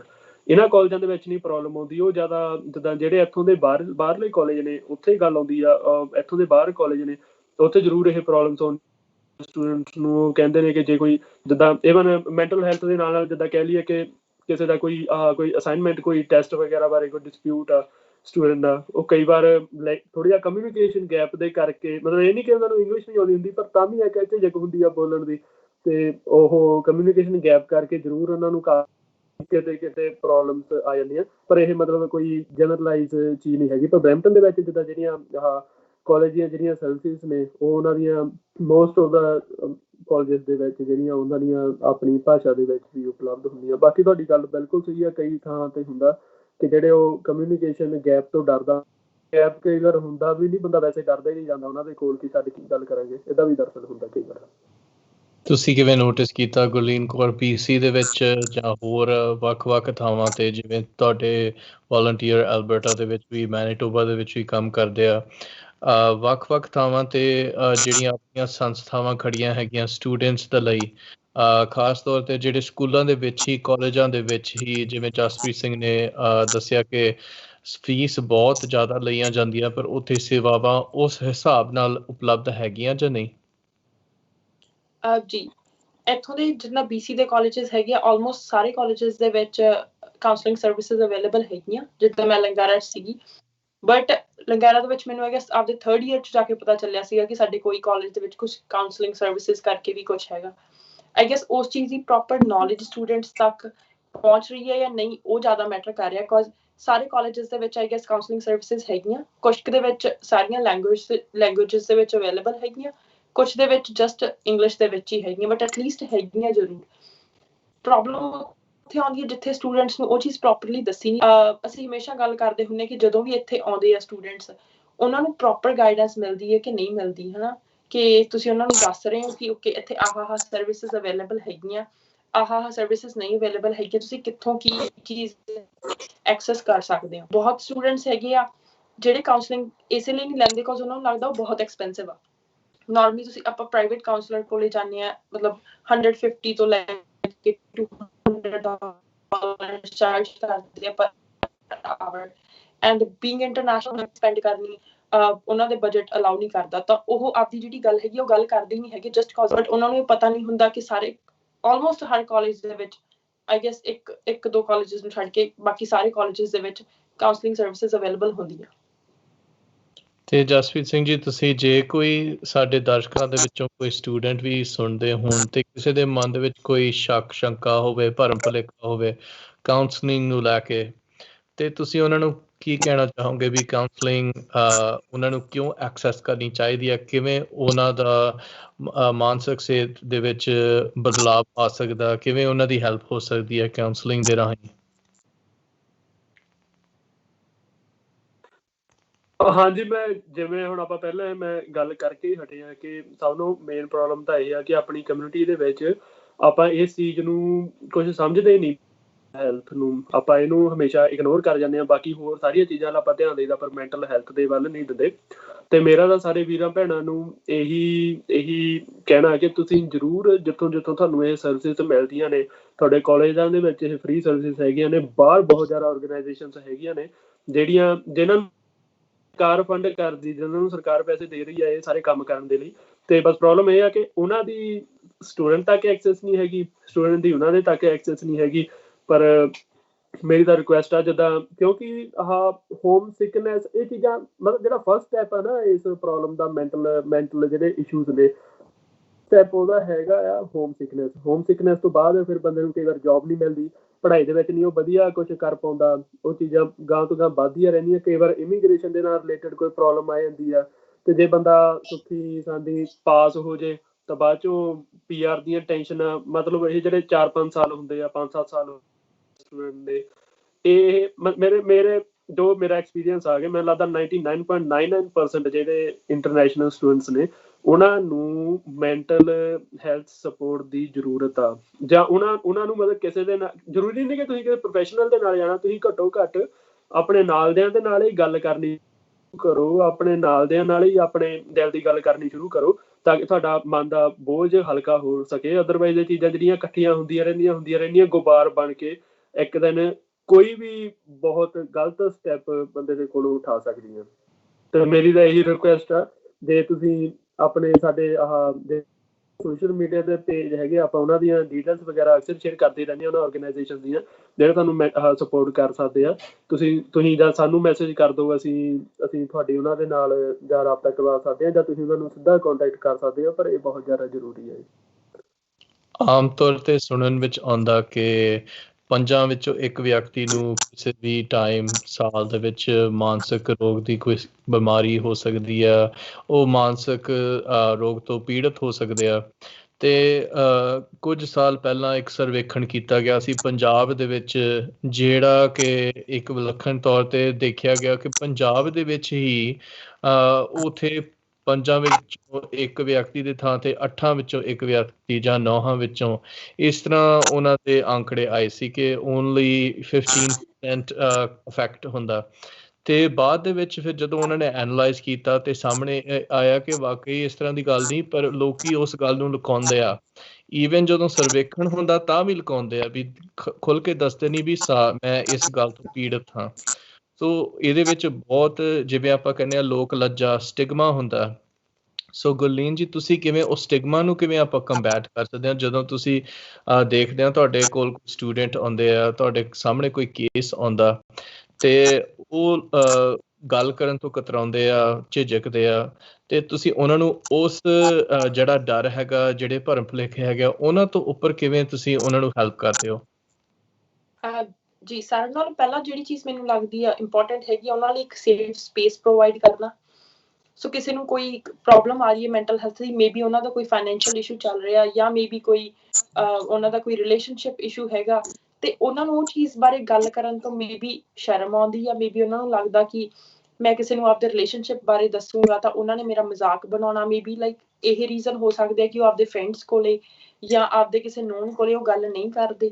ਸੋ ਸਾਰਿਆਂ ਨਾਲੋਂ ਪਹਿਲੀ ਚੀਜ਼ ਹੈਗੀ ਉਹਨਾਂ ਲਈ ਇੱਕ ਸੇਫ ਸਪੇਸ ਪ੍ਰੋਵਾਈਡ ਕਰਨੀ।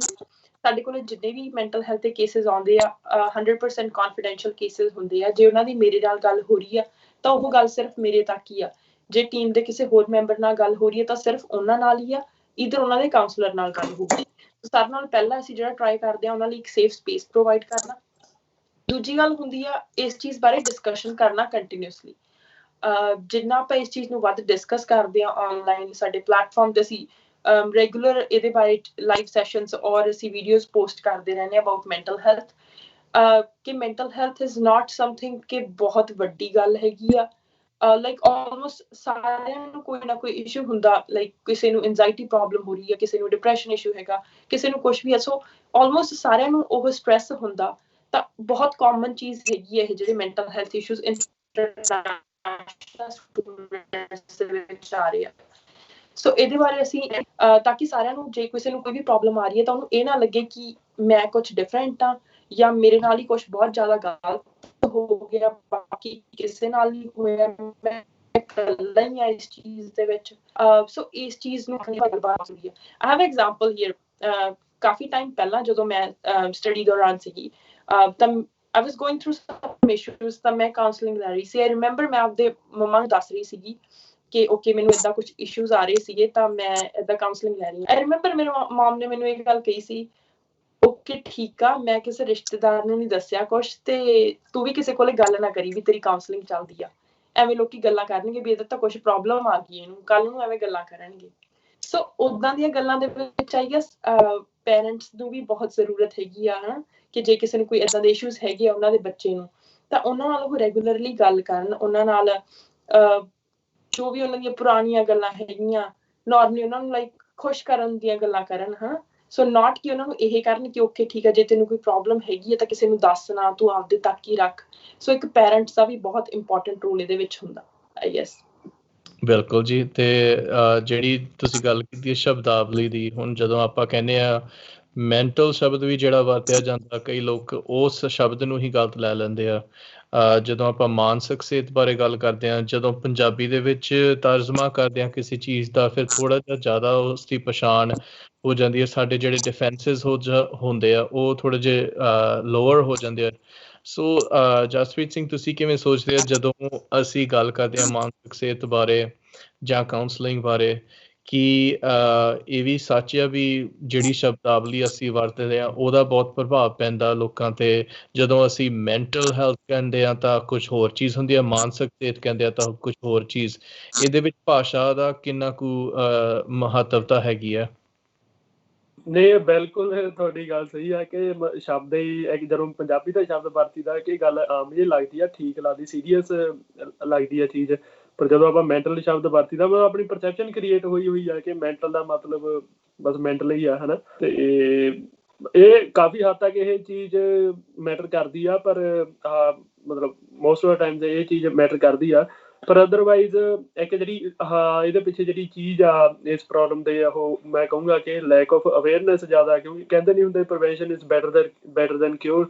ਹੁਣ ਆਪਾਂ ਪ੍ਰੀਵੈਂਸ਼ਨ ਕਰ ਸਕਦੇ ਹਾਂ ਜੇ ਪ੍ਰੋਪਰ ਅਵੇਅਰਨੈਸ ਹੋਵੇ ਇਹਨਾਂ ਚੀਜ਼ਾਂ ਦੀ, ਪਰ ਉਹ ਹੀ ਨਹੀਂ ਹੈਗੀ। ਤੇ ਬਾਕੀ ਜਿਵੇਂ ਉਹਨਾਂ ਨੇ ਭੈਣ ਜੀ ਹੋਣਾ ਨੇ ਕਿਹਾ ਕਿ ਇੱਕ ਸ਼ਬਦ ਹੀ ਬਹੁਤ ਭਾਰਾ ਰੱਖਿਆ ਹੋਇਆ ਆਪਾਂ ਮੈਂਟਲ, ਤੇ ਆਪੇ ਬੰਦਾ ਡਰਦਾ ਇਹਦੇ ਤੋਂ। ਇਹਦਾ ਨਾਂ ਸੁਣ ਕੇ ਵੈਸੇ ਉੱਦਾਂ ਪਰੇਸ਼ਾਨੀਆਂ ਹੋਰ ਆ ਜਾਂਦੀਆਂ, ਤੇ ਕਿਸੇ ਨੇ ਲੈਣੀ ਕਿਸੇ।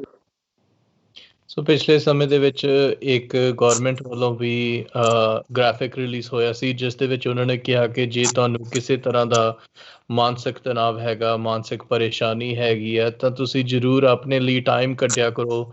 ਤੁਸੀਂ ਜ਼ਰੂਰ ਜਦੋਂ ਤੁਹਾਨੂੰ ਨੈਪ ਚਾਹੀਦੀ ਹੈ ਤਾਂ ਨੈਪ ਲਿਆ ਕਰੋ। ਜੇ ਤੁਹਾਨੂੰ ਹਾਸੇ ਦੀ ਲੋੜ ਹੈ, ਕਿਸੇ ਹਾਸੇ ਵਾਲੀ ਮੂਵੀ ਦੇਖ ਲਿਆ ਕਰੋ, ਰਿਲੈਕਸ ਕਰਿਆ ਕਰੋ। ਇਸ ਤਰ੍ਹਾਂ ਦੀਆਂ ਚੀਜ਼ਾਂ, ਇਸ ਤਰ੍ਹਾਂ ਦੇ ਸੁਝਾਅ ਕਈ ਵਾਰੀ ਲੋਕਾਂ ਨੂੰ ਅਸੀਂ ਦਿੰਦੇ ਹਾਂ ਤੇ ਉਹਦਾ ਕੁਝ ਹੱਦ ਤੱਕ ਹੈਲਪ ਹੁੰਦੀ ਆ।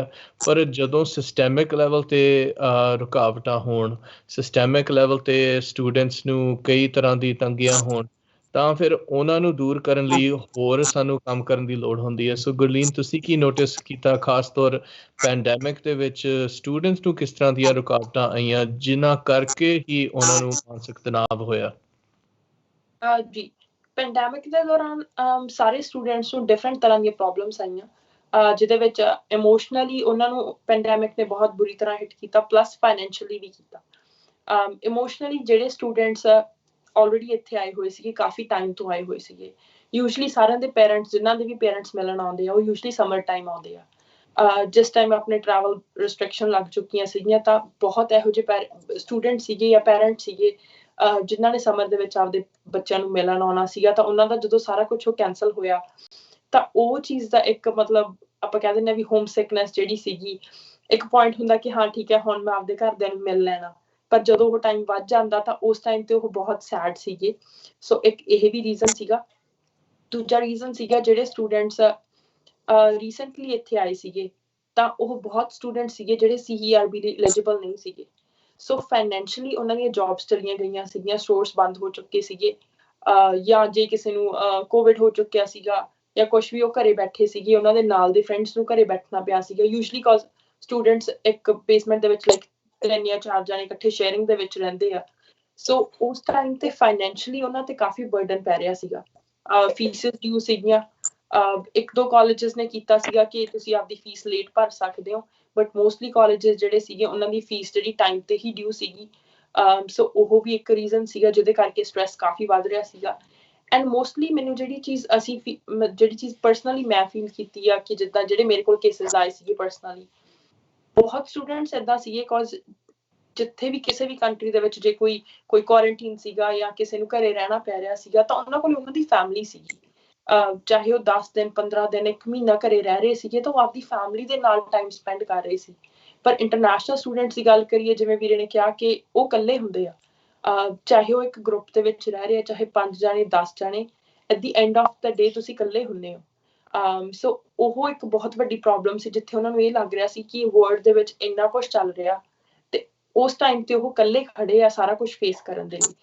ਜਿੰਨੇ ਕੇਸਿਸ ਮੇਰੇ ਕੋਲ ਆਏ ਉਹਨਾਂ ਵਿੱਚ ਮੋਸਟਲੀ ਸੀਗੇ ਕਿ ਉਹਨਾਂ ਨੂੰ ਕੋਈ ਇਸ ਲੈਵਲ ਦੇ ਐਂਜ਼ਾਈਟੀ ਇਸ਼ੂਜ਼ ਨਹੀਂ ਸੀਗੇ ਜਾਂ ਕੁਝ ਸਟ੍ਰੈਸ ਇਸ਼ੂਜ਼ ਨਹੀਂ ਸੀਗੇ ਕਿ ਉਹਨਾਂ ਨੂੰ ਲਾਈਕ ਮੈਡੀਸਿਨ ਦੀ ਜਾਂ ਕਾਉਂਸਲਿੰਗ ਦੀ ਲੋੜ ਹੋਵੇ, ਬਟ ਉਹਨਾਂ ਨੂੰ ਸਿਰਫ ਇਹ ਚਾਹੀਦਾ ਸੀ ਕਿ ਕੋਈ ਉਹਨਾਂ ਨੂੰ ਕਵੇ ਕਿ ਓਕੇ ਠੀਕ ਆ, ਮੈਂ ਤੁਹਾਡੇ ਨਾਲ ਹੈਗਾ, ਕੋਈ ਨਾ ਆਪਾਂ ਕਰ ਲਾਂਗੇ, ਆਪਾਂ ਹੈਗੇ ਆ ਇਕੱਠੇ।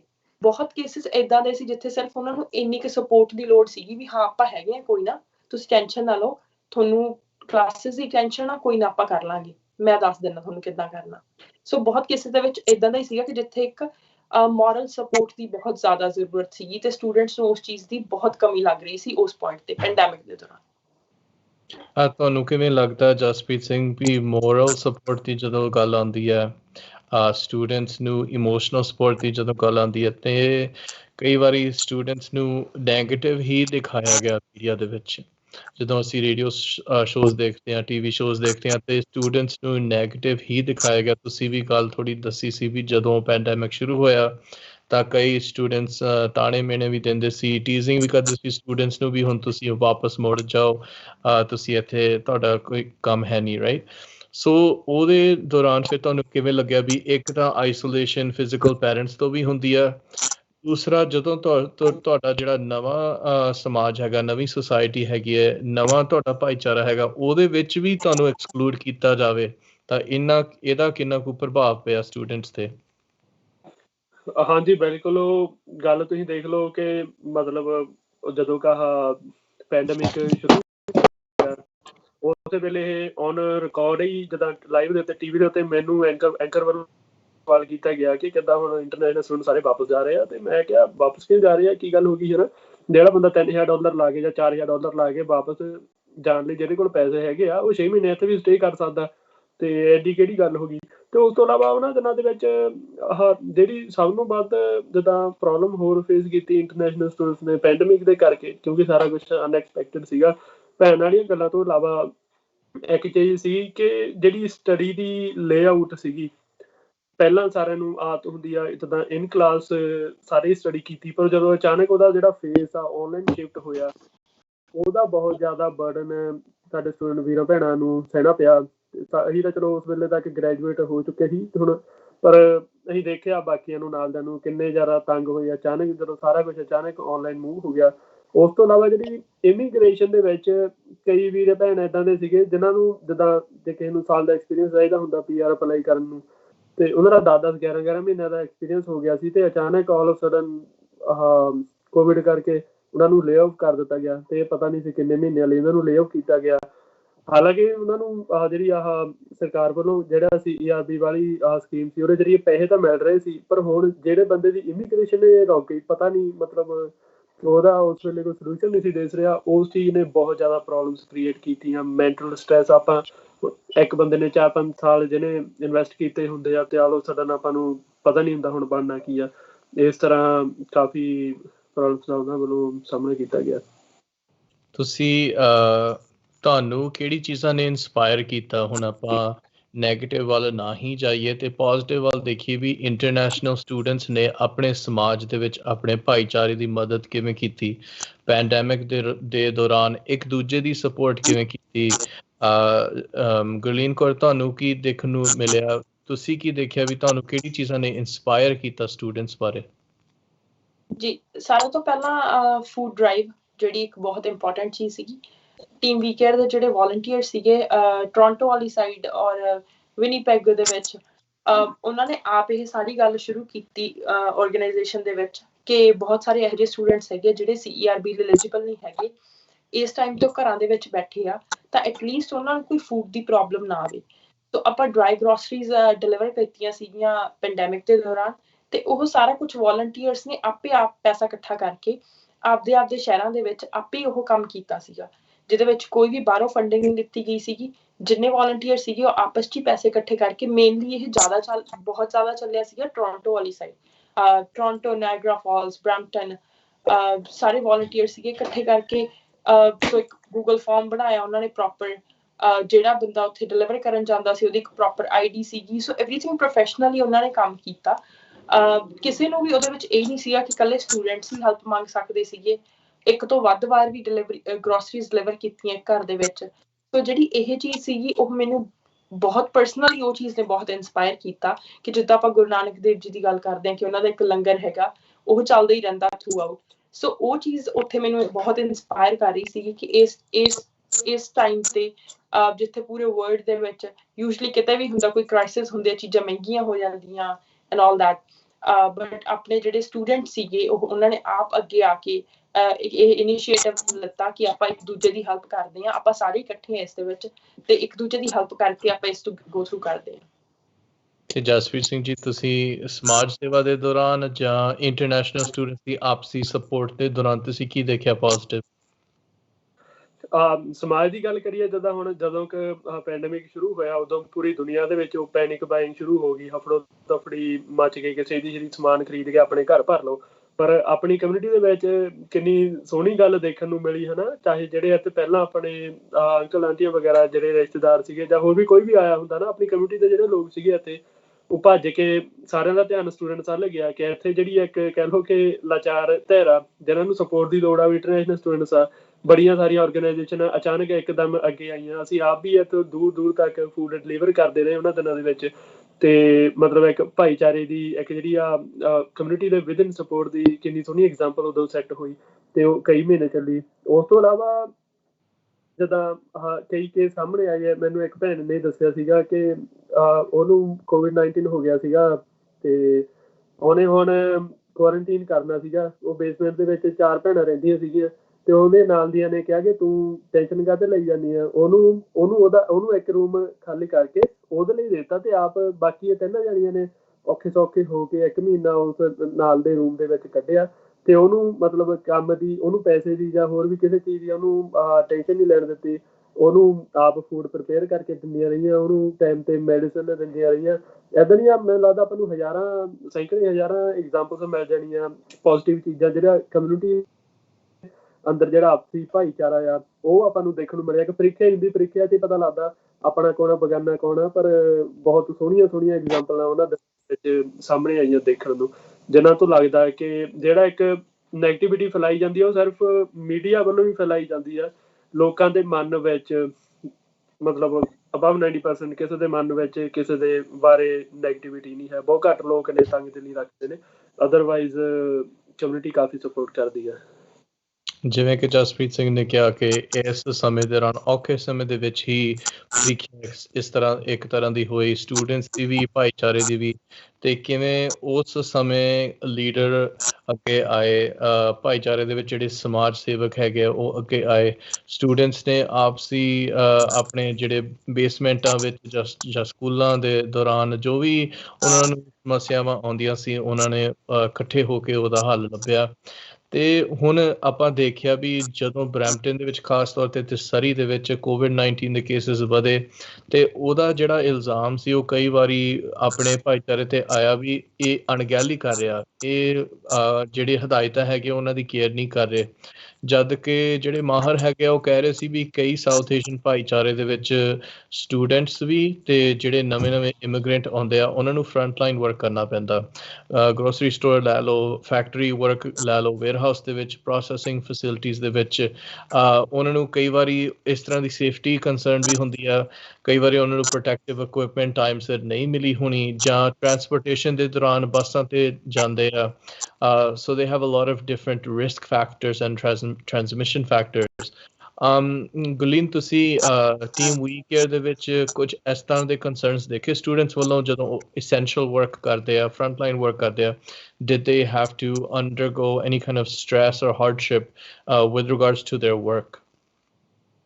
ਜੀ ਜਦੋਂ ਪੈਂਡੈਮਿਕ ਦੇ ਵਿੱਚ ਇੰਟਰਨੈਸ਼ਨਲ ਸਟੂਡੈਂਟ ਸੀਗੇ ਮੋਸਟਲੀ ਉਹ ਕੰਮ ਕਰਦੇ ਹੁੰਦੇ ਈਦਰ ਗਰੋਸਰੀ ਸਟੋਰਸ ਦੇ ਉੱਪਰ ਜਾਂ ਜਿਹੜੇ ਫੂਡ ਸਟੋਰਸ ਹੈਗੇ ਟਿਮ ਹੋਟਲਸ ਹੋ ਗਏ ਜਾਂ ਕਿੱਦਾਂ ਦੇ ਵੀ ਫੂਡ ਸਰਵਿਸਿਜ਼ ਹੈਗੀਆਂ ਉਹਦੇ ਵਿੱਚ ਕੰਮ ਕਰਦੇ ਆ ਜਿਹੜੇ ਕਿ ਥਰੂ ਆਊਟ ਪੈਂਡੈਮਿਕ ਓਪਨ ਸੀਗੇ ਤੇ ਉਹ ਥਰੂ ਆਊਟ ਕੰਮ ਕਰ ਰਹੇ ਸੀਗੇ ਮੇਨ ਜਿਹੜੀ ਉਹਨਾਂ ਨੂੰ ਪ੍ਰੋਬਲਮ ਆਉਂਦੀ ਸੀਗੀ ਉਹ ਸੀਗੀ ਟਰਾਂਸਪੋਰਟੇਸ਼ਨ ਦੀ ਮੋਸਟਲੀ ਸਟੂਡੈਂਟਸ ਜਿਹੜੇ ਹੈਗੇ ਆ ਉਹ ਪਬਲਿਕ ਟਰਾਂਸਪੋਰਟ ਹੀ ਯੂਜ਼ ਕਰਦੇ ਆ ਉਸ ਟਾਈਮ ਤੇ ਜਦੋਂ ਲੋਕੀ ਬਹੁਤ ਡਰਦੇ ਸੀਗੇ ਘਰ ਤੋਂ ਬਾਹਰ ਨਿਕਲਣ ਤੋਂ ਤਾਂ ਉਸ ਟਾਈਮ ਤੇ ਸਟੂਡੈਂਟਸ ਐਵਰੀ ਡੇ ਉਸੇ ਪਬਲਿਕ ਟਰਾਂਸਪੋਰਟ ਦੇ ਵਿੱਚ ਟਰੈਵਲ ਕਰਦੇ ਸੀਗੇ ਸਟਿਲ ਜਦੋਂ ਉਹਨਾਂ ਤੇ ਕੁਝ ਐਵੇਂ ਦਾ ਬਲੇਮ ਆਉਂਦਾ ਸੀਗਾ ਤਾਂ ਜ਼ਰੂਰ ਉਹਨਾਂ ਨੂੰ ਬੁਰਾ ਲੱਗਦਾ ਸੀਗਾ ਇਸ ਚੀਜ਼ ਬਾਰੇ ਕਿ ਉਹ ਇਸ ਪੈਂਡੈਮਿਕ ਦੇ ਵਿੱਚ I guess Canada the economy ਦੇ ਵਿੱਚ ਡਿਊਰਿੰਗ ਪੈਂਡੈਮਿਕ ਇੰਟਰਨੈਸ਼ਨਲ ਸਟੂਡੈਂਟਸ ਨੇ ਬਹੁਤ ਇੰਪੋਰਟੈਂਟ ਰੋਲ ਪਲੇ ਕੀਤਾ ਜਿੰਨੇ ਬਿਜ਼ਨੈਸਿਸ ਰਨ ਹੋ ਰਹੇ ਸੀ ਉਸ ਟਾਈਮ ਦੇ ਉੱਤੇ ਮੋਸਟਲੀ ਉਹਦੇ ਵਿੱਚ ਇੰਟਰਨੈਸ਼ਨਲ ਸਟੂਡੈਂਟਸ ਹੀ ਕੰਮ ਕਰ ਰਹੇ ਸੀਗੇ ਸੋ ਉਹਨਾਂ ਨੂੰ ਟਰਾਂਸਪੋਰਟੇਸ਼ਨ ਇੱਕ ਮੇਨ ਇਸ਼ੂ ਸੀਗਾ ਜਿਹਦਾ ਉਸ ਟਾਈਮ ਦੇ ਉੱਪਰ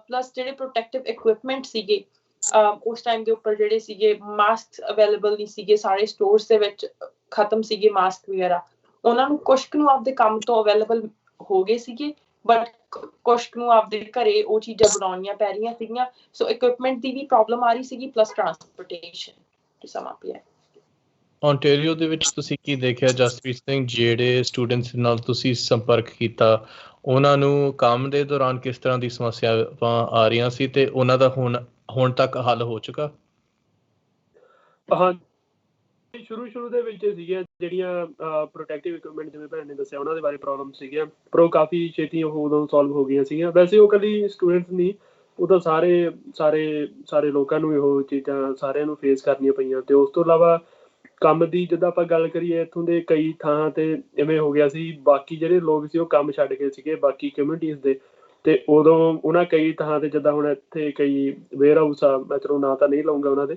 ਪਰ ਉੱਥੇ ਅਚਾਨਕ ਆਲ ਆਫ ਸਡਨ ਉਹਨਾਂ ਨੂੰ ਦੁਬਾਰਾ ਹਾਇਰਿੰਗਾਂ ਕਰਨੀਆਂ ਪਈਆਂ ਤੇ ਉਹ ਹਾਇਰਿੰਗ ਦੇ ਵਿੱਚ ਸਾਰੇ ਉਹਨਾਂ ਦੇ ਵਿੱਚੋਂ ਸਾਰੇ ਦੇ ਸਾਰੇ ਇੰਟਰਨੈਸ਼ਨਲ ਸਟੂਡੈਂਟ ਸੀਗੇ ਤੇ ਉਸ ਵੇਲੇ ਜਿਹੜੇ ਐਸੈਂਸ਼ੀਅਲ ਸਰਵਿਸਿਜ਼ ਆ ਉਹਨਾਂ ਤੇ ਉਹ ਪਾਰਟ ਟਾਈਮ ਕੰਮ ਵਾਲੀ ਵੀ ਲਿਮਿਟ ਵੀ ਚੱਕ ਦਿੱਤੀ ਗਈ ਸੀਗੀ ਉਹ ਫੁੱਲ ਟਾਈਮ ਕਰ ਸਕਦੇ ਸੀਗੇ ਇਸ ਤਰ੍ਹਾਂ ਕਈ ਕਾਫੀ ਵੀਰਾਂ ਭੈਣਾਂ ਦਾ ਚਲੋ ਉਹਨਾਂ ਦਾ ਮਤਲਬ ਫਾਈਨੈਂਸ਼ਲੀ ਉਹ ਕੰਮ ਕਰ ਸਕੇ ਉਹਨੇ ਆਪਣੇ ਆਪ ਨੂੰ ਸਪੋਰਟ ਕੀਤਾ ਤੇ ਬਾਕੀ ਜਿਹੜਾ ਆਪਾਂ ਗੱਲ ਕਰਦੇ ਹਾਂ ਕਿ ਜਿੱਦਾਂ ਪ੍ਰੋਬਲਮਸ ਤਾਂ ਜ਼ਰੂਰ ਹੁੰਦੀਆਂ ਜਾਂ ਹੁਣ ਕਹਿੰਦੇ ਹੁੰਦੇ ਆ ਕਿ ਢਿੱਡ ਦਾ ਸਾਰਿਆਂ ਨੇ ਪਾਲਣਾ ਹੀ ਆ ਕੰਮ ਤਾਂ ਕਰਨਾ ਹੀ ਪੈਣਾ ਚੰਗੀਆਂ ਪਰੇਸ਼ਾਨੀਆਂ ਤਾਂ ਹੁੰਦੀਆਂ ਪਰ ਮੈਂ ਕਹਿੰਦਾ ਸਾਰਿਆਂ ਨੇ ਡਟ ਕੇ ਕੰਮ ਕੀਤਾ ਤੇ ਏਦਾਂ ਦੀ ਕੋਈ ਨਹੀਂ ਗੱਲ ਹੈ ਕਿ ਜੇ ਆਪਾਂ ਕਹੀਏ ਕਿ ਉਹਨਾਂ ਦੇ ਕਰਕੇ ਆਹ ਕੋਈ ਕੋਵਿਡ ਵਗੈਰਾ ਵੱਧ ਸਪਰੈਡ ਹੋਇਆ ਨਹੀਂ ਏਦਾਂ ਦੀ ਨਹੀਂ ਕੋਈ ਗੱਲ ਹੈ ਸਾਰੇ ਆਪਣਾ ਧਿਆਨ ਰੱਖ ਕੇ ਕੰਮ ਕਰ ਰਹੇ ਸੀਗੇ ਉਹਨਾਂ ਦਿਨਾਂ ਦੇ ਵਿੱਚ ਬਲਕਿ ਉਹਦੇ ਵਿੱਚੋਂ ਦੇਖਣ ਵਾਲੀ ਤਾਂ ਇਹ ਚੀਜ਼ ਆ ਕਿ ਇੰਨਾ ਮਾੜਾ ਟਾਈਮ ਜਦੋਂ ਲੋਕ ਭੱਜ ਕੇ ਸਾਰੇ ਘਰਾਂ ਦੇ ਵਿੱਚ ਵੜ ਗਏ ਸੀਗੇ ਤੇ ਉਦੋਂ ਕਿਵੇਂ ਆਪਣੇ ਵੀਰਾਂ ਭੈਣਾਂ ਨੇ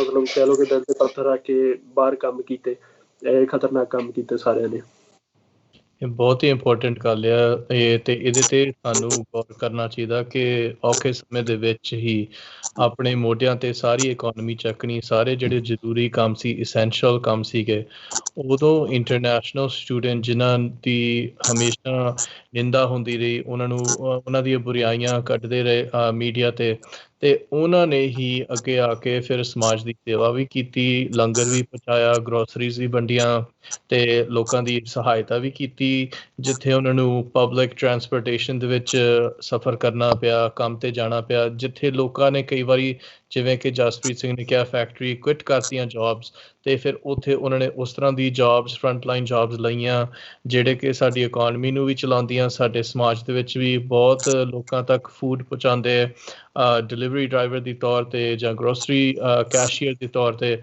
ਬਹੁਤ ਇਸ ਤਰ੍ਹਾਂ ਦੀਆਂ ਇੰਪੋਰਟੈਂਟ ਜੌਬਸ ਕਰਦੇ ਆ ਸੋ ਹੁਣ ਇੰਟਰਨੈਸ਼ਨਲ ਸਟੂਡੈਂਟਸ ਦੀ ਸਥਿਤੀ ਤੁਸੀਂ ਕਿਵੇਂ ਦੇਖਦੇ ਹੋ ਪਹਿਲਾਂ ਜਦੋਂ ਅਸੀਂ ਗੱਲ ਸ਼ੁਰੂ ਕੀਤੀ ਤਾਂ ਮੈਂਟਲ ਹੈਲਥ ਤੋਂ ਕੀਤੀ ਸੀ ਗੁਲੀਨ ਕੌਰ ਤੁਸੀਂ ਕਿਵੇਂ ਦੀ ਸਥਿਤੀ ਦੇਖਦੇ ਹੋ ਹੁਣ ਆਪਾਂ ਕਿਵੇਂ ਇੰਟਰਨੈਸ਼ਨਲ ਸਟੂਡੈਂਟਸ ਦੀ ਸਹਾਇਤਾ ਕਰ ਸਕਦੇ ਹਾਂ ਉਹਨਾਂ ਦੀ ਕਿਵੇਂ ਸਪੋਰਟ ਕਰ ਸਕਦੇ ਹਾਂ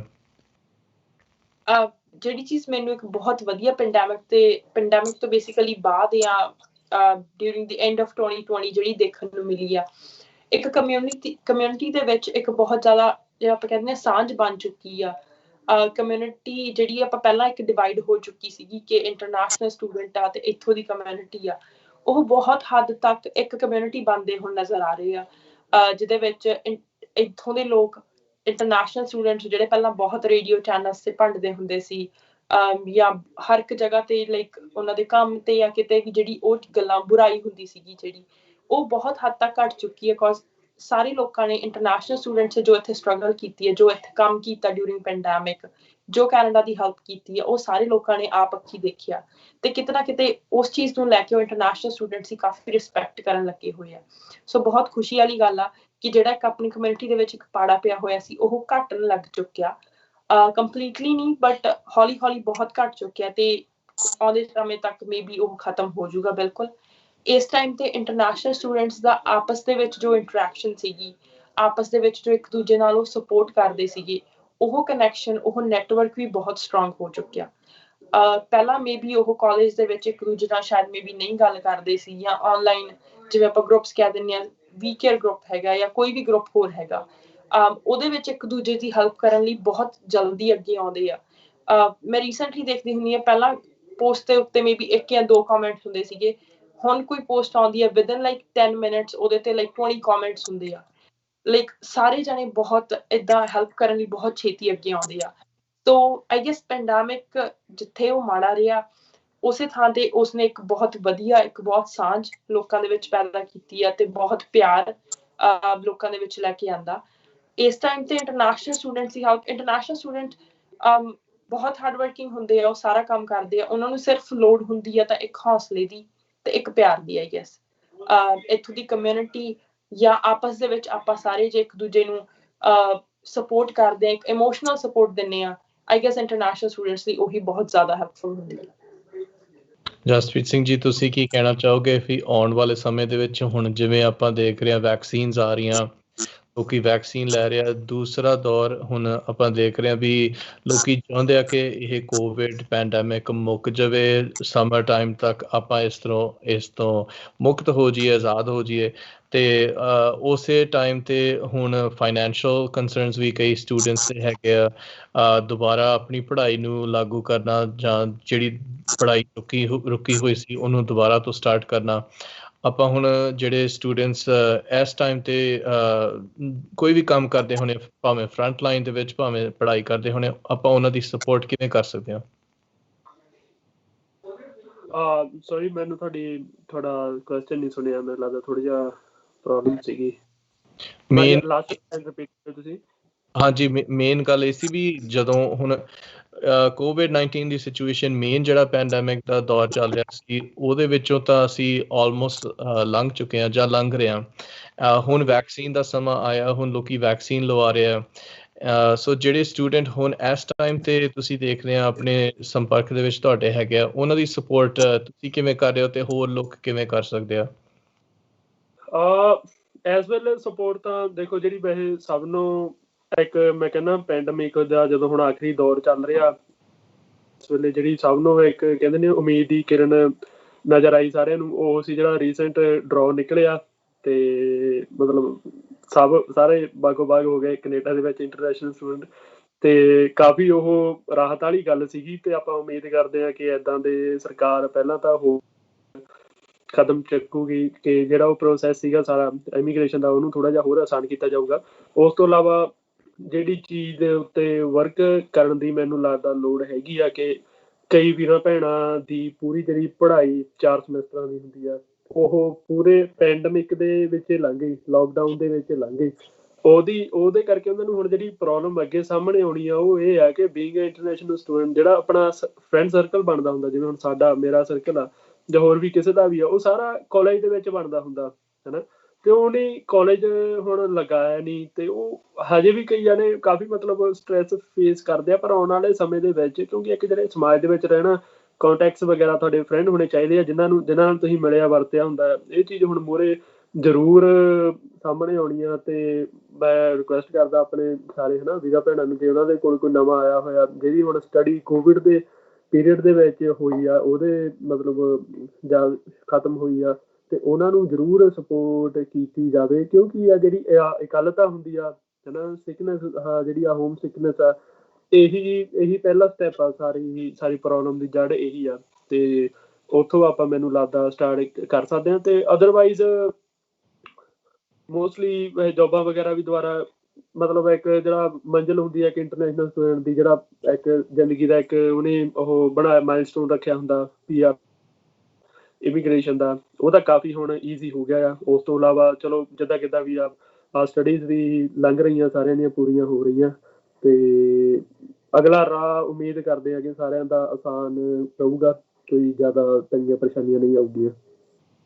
ਤੁਹਾਡੀ ਸੰਸਥਾ ਇੰਟਰਨੈਸ਼ਨਲ ਸਿੱਖ ਸਟੂਡੈਂਟ ਐਸੋਸੀਏਸ਼ਨ ਦੇ ਨਾਲ ਕੋਈ ਜੁੜਨਾ ਚਾਹਵੇ, ਕੋਈ ਤੁਹਾਡੀ ਸਹਾਇਤਾ ਕਰਨਾ ਚਾਹਵੇ, ਤੁਹਾਡੇ ਇੱਕ ਸੇਵਾਦਾਰ ਦੇ ਤੌਰ ਤੇ ਜਾਂ ਡੋਨੇਸ਼ਨ ਦੀ ਤੌਰ ਤੇ ਤੁਹਾਡੀ ਕੋਈ ਮਦਦ ਕਰਨਾ ਚਾਹਵੇ ਤਾਂ ਕਿਵੇਂ ਜੁੜ ਸਕਦੇ ਆ? ਨਹੀਂ, ਅਸੀਂ ਡੋਨੇਸ਼ਨਸ ਵਗੈਰਾ ਨਹੀਂ ਲੈਂਦੇ ਜਿੱਦਾਂ ਬਾਹਰੋਂ, ਤੇ ਜਿਹੜਾ ਵੀ ਜੋ ਵੀ ਸਾਡੇ ਕੰਮ ਹੁੰਦੇ ਆ ਆਪਾਂ ਆਪਸੀ ਜਿਹੜਾ ਸਾਡਾ ਜਿੰਨਾ ਵੀ ਗਰੁੱਪ ਹੈਗਾ ਆ ਤੇ ਉਹਦੇ ਵਿੱਚੋਂ ਹੀ ਆਪਾਂ ਕਰ ਲਈਦੇ ਆ। ਉਸ ਤੋਂ ਇਲਾਵਾ ਸਾਡੇ ਨਾਲ ਜੇ ਕੋਈ ਜੁੜਨਾ ਚਾਹੁੰਦਾ ਬੀਇੰਗ ਐਨ ਆਰਗੇਨਾਈਜੇਸ਼ਨ, ਜੇ ਤੁਸੀਂ ਇੱਥੇ ਕੰਮ ਕਰਦੇ ਹੋ ਜਾਂ ਤੁਸੀਂ ਪ੍ਰੋਫੈਸ਼ਨਲ ਇੰਡੀਵਿਜੂਅਲ ਹੋ, ਤੁਸੀਂ ਕਿਸੇ ਦੀ ਕਰੀਅਰ ਡਿਵੈਲਪਮੈਂਟ ਦੇ ਵਿੱਚ, ਜਾਂ ਤੁਸੀਂ ਕੋਈ ਲਾਇਰ ਹੋ, ਕੰਸਲਟੈਂਟ ਹੋ, ਤੁਸੀਂ ਸਾਡੇ ਨਾਲ ਜੁੜਨਾ ਚਾਹੁੰਦੇ ਹੋ ਤਾਂ ਸਾਡਾ ਇੰਸਟਾਗ੍ਰਾਮ ਦੇ ਉੱਤੇ ਪੇਜ ਹੈਗਾ international_students_ Canada, ਤੇ ਫੇਸਬੁੱਕ ਤੇ ਹੈਗਾ ਆ ਇੰਟਰਨੈਸ਼ਨਲ ਸਿੱਖ ਸਟੂਡੈਂਟ ਐਸੋਸੀਏਸ਼ਨ, ਤੇ ਤੁਸੀਂ ਉਹਦੇ ਤੇ ਕੰਟੈਕਟ ਕਰ ਸਕਦੇ ਹੋ। ਜਾਂ ਮੇਰਾ ਫੋਨ ਨੰਬਰ ਹੈਗਾ 2894401699, ਤੁਸੀਂ ਉਹਦੇ ਤੇ ਸਾਨੂੰ ਕੰਟੈਕਟ ਕਰ ਸਕਦੇ ਹੋ। ਜਾਂ ਚਾਹੇ ਤੁਸੀਂ ਵਲੰਟੀਅਰ ਵਰਕ ਕਰਨਾ ਸਾਡੇ ਨਾਲ, ਚਾਹੇ ਤੁਹਾਨੂੰ ਕਿਸੇ ਹੈਲਪ ਦੀ ਲੋੜ ਆ ਕਿਸੇ ਵੀ ਤਰ੍ਹਾਂ ਦੀ, ਤੁਸੀਂ ਅਸੀਂ ਤੁਹਾਡੇ ਵੱਡੇ ਵੀਰ ਭੈਣ ਬਣ ਕੇ ਤੇ ਸਾਡਾ ਰਾਬਤਾ ਕਾਇਮ ਕਰੋ, ਅਸੀਂ ਜ਼ਰੂਰ ਤੁਹਾਡੀ ਜਿੰਨੇ ਜੋਗੇ ਹੋ ਸਕੇ ਇਹ ਹੈਲਪ ਕਰਾਂਗੇ। ਤੇ ਜੇ ਤੁਸੀਂ ਇੱਕ ਆਰਗੇਨਾਈਜੇਸ਼ਨ ਹੋ ਤੇ ਤਾਂ ਵੀ ਜ਼ਰੂਰ ਸਾਨੂੰ ਖੁਸ਼ੀ ਹੋਊਗੀ ਤੁਹਾਡੇ ਨਾਲ ਮਿਲ ਕੇ ਰਲ ਕੇ ਚੱਲਣ ਲਈ। ਵਾਕਈ ਪੈਂਡੈਮਿਕ ਦੇ ਦੌਰਾਨ ਜਿਵੇਂ ਇਸ ਤਰ੍ਹਾਂ ਦੀ ਜ਼ੂਮ ਕਾਲਸ ਹੁੰਦੀਆਂ ਰਹਿੰਦੀਆਂ, ਇੰਟਰਵਿਊਜ਼ ਹੁੰਦੀਆਂ ਰਹਿੰਦੀਆਂ, ਇਹਦੇ ਨਾਲ ਜਿਵੇਂ ਗੁਰਲੀਨ ਤੁਸੀਂ ਕਿਹਾ ਵੀ ਕਨੈਕਸ਼ਨਸ ਵੱਧਦੀਆਂ ਗਈਆਂ ਤੇ ਕਈ ਆਰਗੇਨਾਈਜੇਸ਼ਨਸ ਨੇ ਆਪਸੀ ਕੋਲੈਬੋਰੇਸ਼ਨ ਸ਼ੁਰੂ ਕੀਤੀ ਜਿਹੜੀਆਂ ਕਿ ਪਹਿਲਾਂ ਨਹੀਂ ਹੁੰਦੀਆਂ ਸੀ। ਟੀਮ ਵੀ ਕੇਅਰ ਦੇ ਨਾਲ ਕੋਈ ਕੋਲੈਬੋਰੇਸ਼ਨ ਕਰਨਾ ਚਾਹੇ ਜਾਂ ਤੁਹਾਡੀ ਸਪੋਰਟ ਕਰਨਾ ਚਾਹੇ ਤਾਂ ਕਿਵੇਂ ਕਰ ਸਕਦੇ ਹਨ? ਜੀ, ਜੇ ਕੋਈ ਸੇਮ ਜਿਵੇਂ ਵੀਰੇ ਨੇ ਕਿਹਾ ਇੰਡੀਵਿਜੂਅਲਸ ਹੈਗੇ ਆ ਜੋ ਪ੍ਰੋਫੈਸ਼ਨਲ ਹੈਗੇ ਆ, ਤੇ ਉਹ ਚਾਹੇ ਕਰੀਅਰ ਗਾਈਡੈਂਸ ਦੇ ਵਿੱਚ ਹੈਲਪ ਕਰਨਾ ਚਾਹੁੰਦੇ ਆ, ਚਾਹੇ ਰੈਜ਼ੂਮੇ ਬਿਲਡਿੰਗ ਦੇ ਵਿੱਚ ਜਾਂ ਮੈਂਟਲ ਹੈਲਥ ਦੇ ਵਿੱਚ ਕਿੱਦਾਂ ਵੀ ਹੈਲਪ ਕਰਨਾ ਚਾਹੁੰਦੇ ਆ, ਉਹ ਸਾਨੂੰ ਈਮੇਲ ਕਰ ਸਕਦੇ ਆ info@teamvcare.ca, ਜਾਂ ਫੇਸਬੁੱਕ ਗਰੁੱਪ ਹੈਗਾ ਟੀਮ ਵੀਕੇਅਰ ਦੇ ਨਾਮ ਤੋਂ, ਇੰਸਟਾਗ੍ਰਾਮ ਵੀ ਹੈਗਾ ਟੀਮ ਵੀਕੇਅਰ ਦੇ ਨਾਮ ਤੋਂ, ਕਿਤੇ ਵੀ ਕੰਟੈਕਟ ਕਰ ਸਕਦੇ ਆ, ਸਾਨੂੰ ਮੈਸੇਜ ਕਰ ਸਕਦੇ ਆ ਜਾਂ ਫਿਰ ਗਰੁੱਪ ਦੇ ਵਿੱਚ ਫੇਸਬੁੱਕ ਗਰੁੱਪ ਦੇ ਵਿੱਚ ਪੋਸਟ ਕਰ ਸਕਦੇ ਆ, ਜਿਹਦੇ ਨਾਲ ਉਹ ਸਾਡੇ ਨਾਲ ਕਨੈਕਟ ਕਰ ਸਕਦੇ ਆ। ਕੋਈ ਵੀ ਵੋਲੰਟੀਅਰ ਹੈਗਾ ਜੋ ਆ ਕੇ ਵੀਕੇਅਰ ਦੇ ਵਿੱਚ ਹੈਲਪ ਕਰਨਾ ਚਾਹੁੰਦਾ ਤਾਂ ਸਾਡੀ ਵੈਬਸਾਈਟ www.teamvcare.ca ਤੇ ਜਾ ਕੇ ਵੋਲੰਟੀਅਰ ਫਾਰਮ ਫਿਲ ਕਰ ਸਕਦਾ, ਜਿਹਦੇ ਨਾਲ ਉਹ ਸਾਡੇ ਨਾਲ ਕਨੈਕਟ ਕਰ ਸਕਦੇ ਆ। ਜਿਵੇਂ ਕਿ ਗੁਰਲੀਨ ਕੌਰ ਤੇ ਜਸਪ੍ਰੀਤ ਸਿੰਘ ਨੇ ਦੱਸਿਆ, ਪੈਂਡੈਮਿਕ ਦੇ ਦੌਰਾਨ ਸਟੂਡੈਂਟਸ ਨੇ ਬਹੁਤ ਹੀ ਸ਼ਲਾਘਾਯੋਗ ਕੰਮ ਕੀਤੇ। ਉਹਨਾਂ ਨੇ ਆਪਣੀ ਹਿੰਮਤ ਦਿਖਾਈ, ਇੱਕ ਦੂਜੇ ਨੂੰ ਹੱਲਾਸ਼ੇਰੀ ਦਿੱਤੀ ਤੇ ਸਮਾਜ ਸੇਵਾ ਵੀ ਕੀਤੀ।